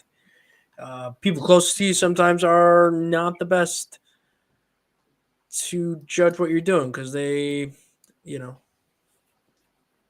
Okay. Yeah. Oh, okay, Brian. You sent another piece in just because we're still looking. Oh, it's the same piece, Brian. Same piece. Same piece. Okay. Well. That is that, guys. That is that. You got anything you want to say, Andy, as we begin to depart for today? No, like I said, it's usual in there. I mean, I appreciate everybody being in chat. Anybody that hasn't slammed a like on the video or anything, if you could do so, it'd be great. And again, like I say, you send your work in, and this is from me and Dave, and we don't. I'm not going to blow smoke up my own ass and say that I'm the best out there, because I'm nowhere near by far. I'm just an everyday normal tattoo artist with his own studios and everything that are willing to sit here on a Sunday night and take a look at people's work and give points across from what we see, Dave. Yeah, that's it. You know what I mean? People in the chat probably see other things that we've missed. Always. But then again, I've got to appreciate everybody sending the work in, because it takes guts for some people to send the work in, for us to look at. It's not an easy thing to do. No, I've never sent my work into anybody. I'm not looking. I'll ask certain people that I know will give me honest feedback and whatnot, and I trust them and what have you. But no, it takes a lot. It takes a lot to send stuff in, especially when you don't even know if it's good. You don't know. especially if you just got a machine off the internet, off Amazon. It arrives. You don't watch no videos. Hey, I'm gonna try this thing out. I've tried weird things out. Hey, you do something. You're like, wow, look at that ink stuck in my skin. Wonder if I'm doing this Yeah, good. Oh, there's I just mean, random people online. Let me throw your stuff. It's like, oh, dang. You just don't know if you don't know, and that's part of it, is letting people know that's yeah, not good or whatnot. And it doesn't mean that we are perfect in any way. Just trying to help. You all know the dealio. yeah, and like you say, and some of it's trial and error. This is why we keep going on about using fake skin. It's trial and you're not hurting anybody on fake skin. You know what I mean? No. It's trial and error. What's the worst thing you can do? It's not permanent. Just pick the bloody piece of fake skin up, throw it in bin. But what's the point in doing that? You might as well leave it to one side so that you can see from any mistakes. Yeah. And learn from it. I mean, there were a lot of comments in past 2 weeks. There's been a lot of comments about machines and voltages, in Okay. things. But that's the massive question, voltages. And it's like we said, not everybody. It's like I could say, well, I line at 6.5, 6.9. That's for my hand speed. Somebody else will go, well, that's way too slow for me because they move faster. But then again, it also depends on what machine you're using. If you're using a swash drive machine, I've always found that they hit softer, so your voltage is usually a bit higher anyway than a direct drive machine. Right. But that's my personal findings. Yeah, when it comes to voltage and that stuff, 4 years ago, 3 years ago, it's not that long ago. Had you asked me, I would have told you like 7.5 volts, and because at that time it was different. You didn't quite realize. The more you learn, the more you realize how much more is involved. So there was a time when I felt like I could just start, and you could start 7.5 volts, sure, but again, every machine's a little bit different or whatnot. I know some people are just like, we're out the gate. What do I shade with? 100 volts? Like, no. Stay around like 7, or 10 volts, whatever. But the more you learn, the more you realize that there's no exact answer. There's so many variables, like you said, the machine, hand speed, voltage, what kind of machine you have, what kind of stroke your machine has. So it gets even harder to really tell somebody what you think of a good voltage is, because you realize just how much, I personally hate swash drive machines. Yeah, I don't like them either. I don't like them. I personally hate them. And the last machine I bought just to try it, because it was variable stroke and it said it went up to 4.2 millimeter stroke, was a swash drive machine. It was utter garbage. It was, like I said, at 4.2, it doesn't even hit nowhere near as hard as a 3.5 direct drive. Yeah. It felt like I was at 4.2 swash drive, felt like I was using maybe 3 millimeter stroke. Right. And all those adjustable stroke machines really are only able to be done with the swash plate, as far as I'm aware. You can pop a cam off, throw a different one on, but as far as just like adjusting on the fly, those are all, as far as I understand, swash plate machines. And so I don't know. I just was never really a big fan of that adjustable strokes. I mean, they're cool. They're nice because they do different things and allow you to do different things, but I don't think it's truly stroke adjustment in the way that I want a 3.5 and a 4.2 direct drive strokes. It's just so different than a swash plate stroke. I'm with you there, Dave.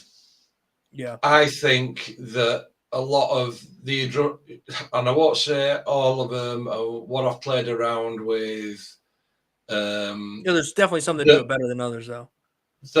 A lot of this adjustable stroke machines is a bit gimmicky, and some of it's absolute bull, because between a 3.5 millimeter machine direct drive and a 4 or a 4.5 millimeter machine direct drive, I found that you can virtually do anything from soft shading upwards, because you just adjust your hand speed, your needle hang, and your voltage. As long as you've got this know-how up here, you can adjust all that to suit, and you get the exact same effect.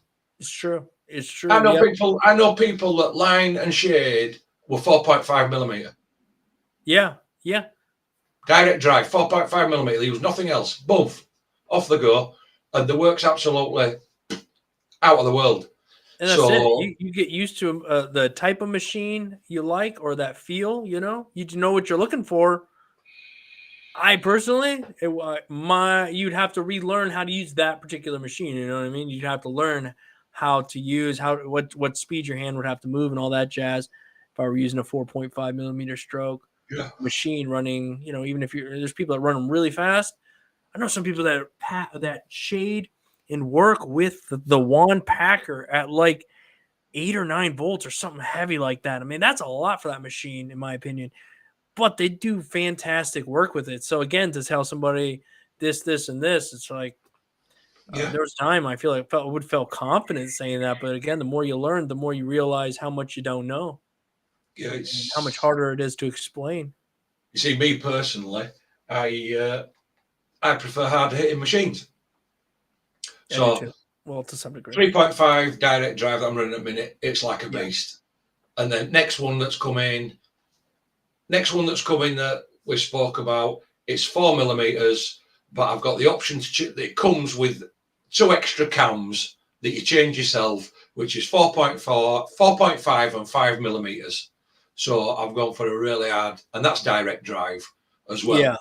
So I've just got to find out whether to be honest, I've got to find out. I don't know whether I'll run the 5, but it'll either be a 4 or a 4.5 millimeter. I think it more likely be the 4.5 millimeter that I run. I'm not right sure. It just depends on how hard the motor and how hard it hits. But that's it for me. Under that, it's just for our tattoo, it's just like I don't need it because I'll just lighten my hand, pull my needles back, drop my voltage, look what I'm doing, and that's it. Yeah, I agree. You can do a lot with Yeah, hand speed, machine speed, no matter what stroke you're using, I think your hand speed, yep, and machine, all that like plays way more of a role than we think. Well, yeah, it does. than It people does. early on think. Uh, But like I say, it is a lot. I think more to do with your hand speed, and by the time you do your voltage, and your own knowledge, the knowledge that you've gained over, as to what to look for, as to see right. whether it's going right. I think they're the 3 key things. To the Yeah, and point, you could probably pick up a 5 millimeter stroke, Dave, and within probably half an hour, be working with it no problem. Because you know where to adjust. yeah, you just adjust fire to you. To me, you just figure it out and move along that way.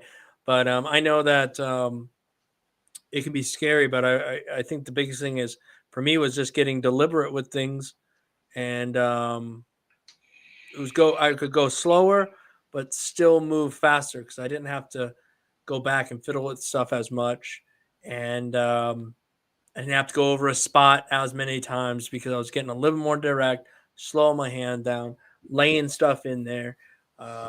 It usually always comes down to moving your hand a bit slower. That is for sure. But anyhow, guys, we're coming up on 3 hours now, so we better jump off of here. I appreciate y'all being here, Yep. and I hope you have a good rest of your Sunday. Well, I know we got one more football game left here in the States. It's currently being played, I do believe, and I hope your team wins and the other team loses. So. I don't know. I haven't had time. I've been busy all Sunday. I've wanted to watch the games, but I haven't had a freaking chance. So we'll see what happens after this. I'll go look it up. Oh, you two trolls, huh, Joey? I hear you over there. Yeah, that's Boy, it. Calling us Joey's trolls. over here trolling us again, Andy. Yeah, that's what she's saying. What's he saying? Great job, you two trolls. Hey, you want to see trolls? We're going to come and what is it? Rape your Instagram page. You know what I mean? We'll spam it. We're just going to come and spam your Instagram page. Oh, he's so ruthless. There you go. Yeah. Yeah. So we're gonna stop taking all the money you give us, Joey, to give good reviews about your work. Okay. Yeah, Shut and up a bit. subscribe. We're going to up our payment, or we're not going to keep telling everybody you're doing a good job. Either that, or what we'll do, is we'll just take the money and subscribe his Instagram page to one of these online dating sites where Oh, it's goodness. hot girls in your area, hook up now and this, that. So it's every time he opens it up and it's like full of all these half-naked women and this, that, and other, and his missus sees it. She's like, get out of here. We got him then. That'll be the day. We'll get him, man. We'll get him. Yeah, it's like, you told me you were posting pictures of your tattoos. You're not really. That's just the guys. Oh, shoot. All right. You'll be sleeping on sofa by the time we finish with you, Joey. That's right. Well, that got dark quick. No, kid. Somebody else watching might be like, man, this Joey, man, they really hate him. Him and Danik. Who else is that? And Smoke. Give all the good guys a hard time. Yeah, that's it. All right. Well, I better say goodbye for the last freaking time. Later, guys. You got anything last remarks? No, it's like we said, we appreciate everybody coming, and well, as you can see, bottom of screen, this is where if you want to find any of us, either me or Dave, if you want to find any of us, that's us Facebooks, that's us Instagrams.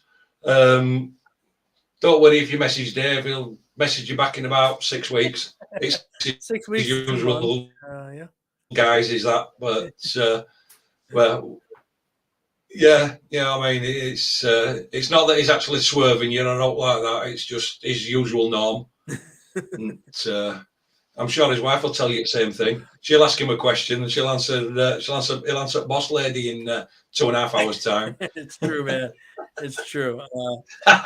Trying, but we'll see. 2024 might be my year for that. But all right, guys. Till next time. Right, guys.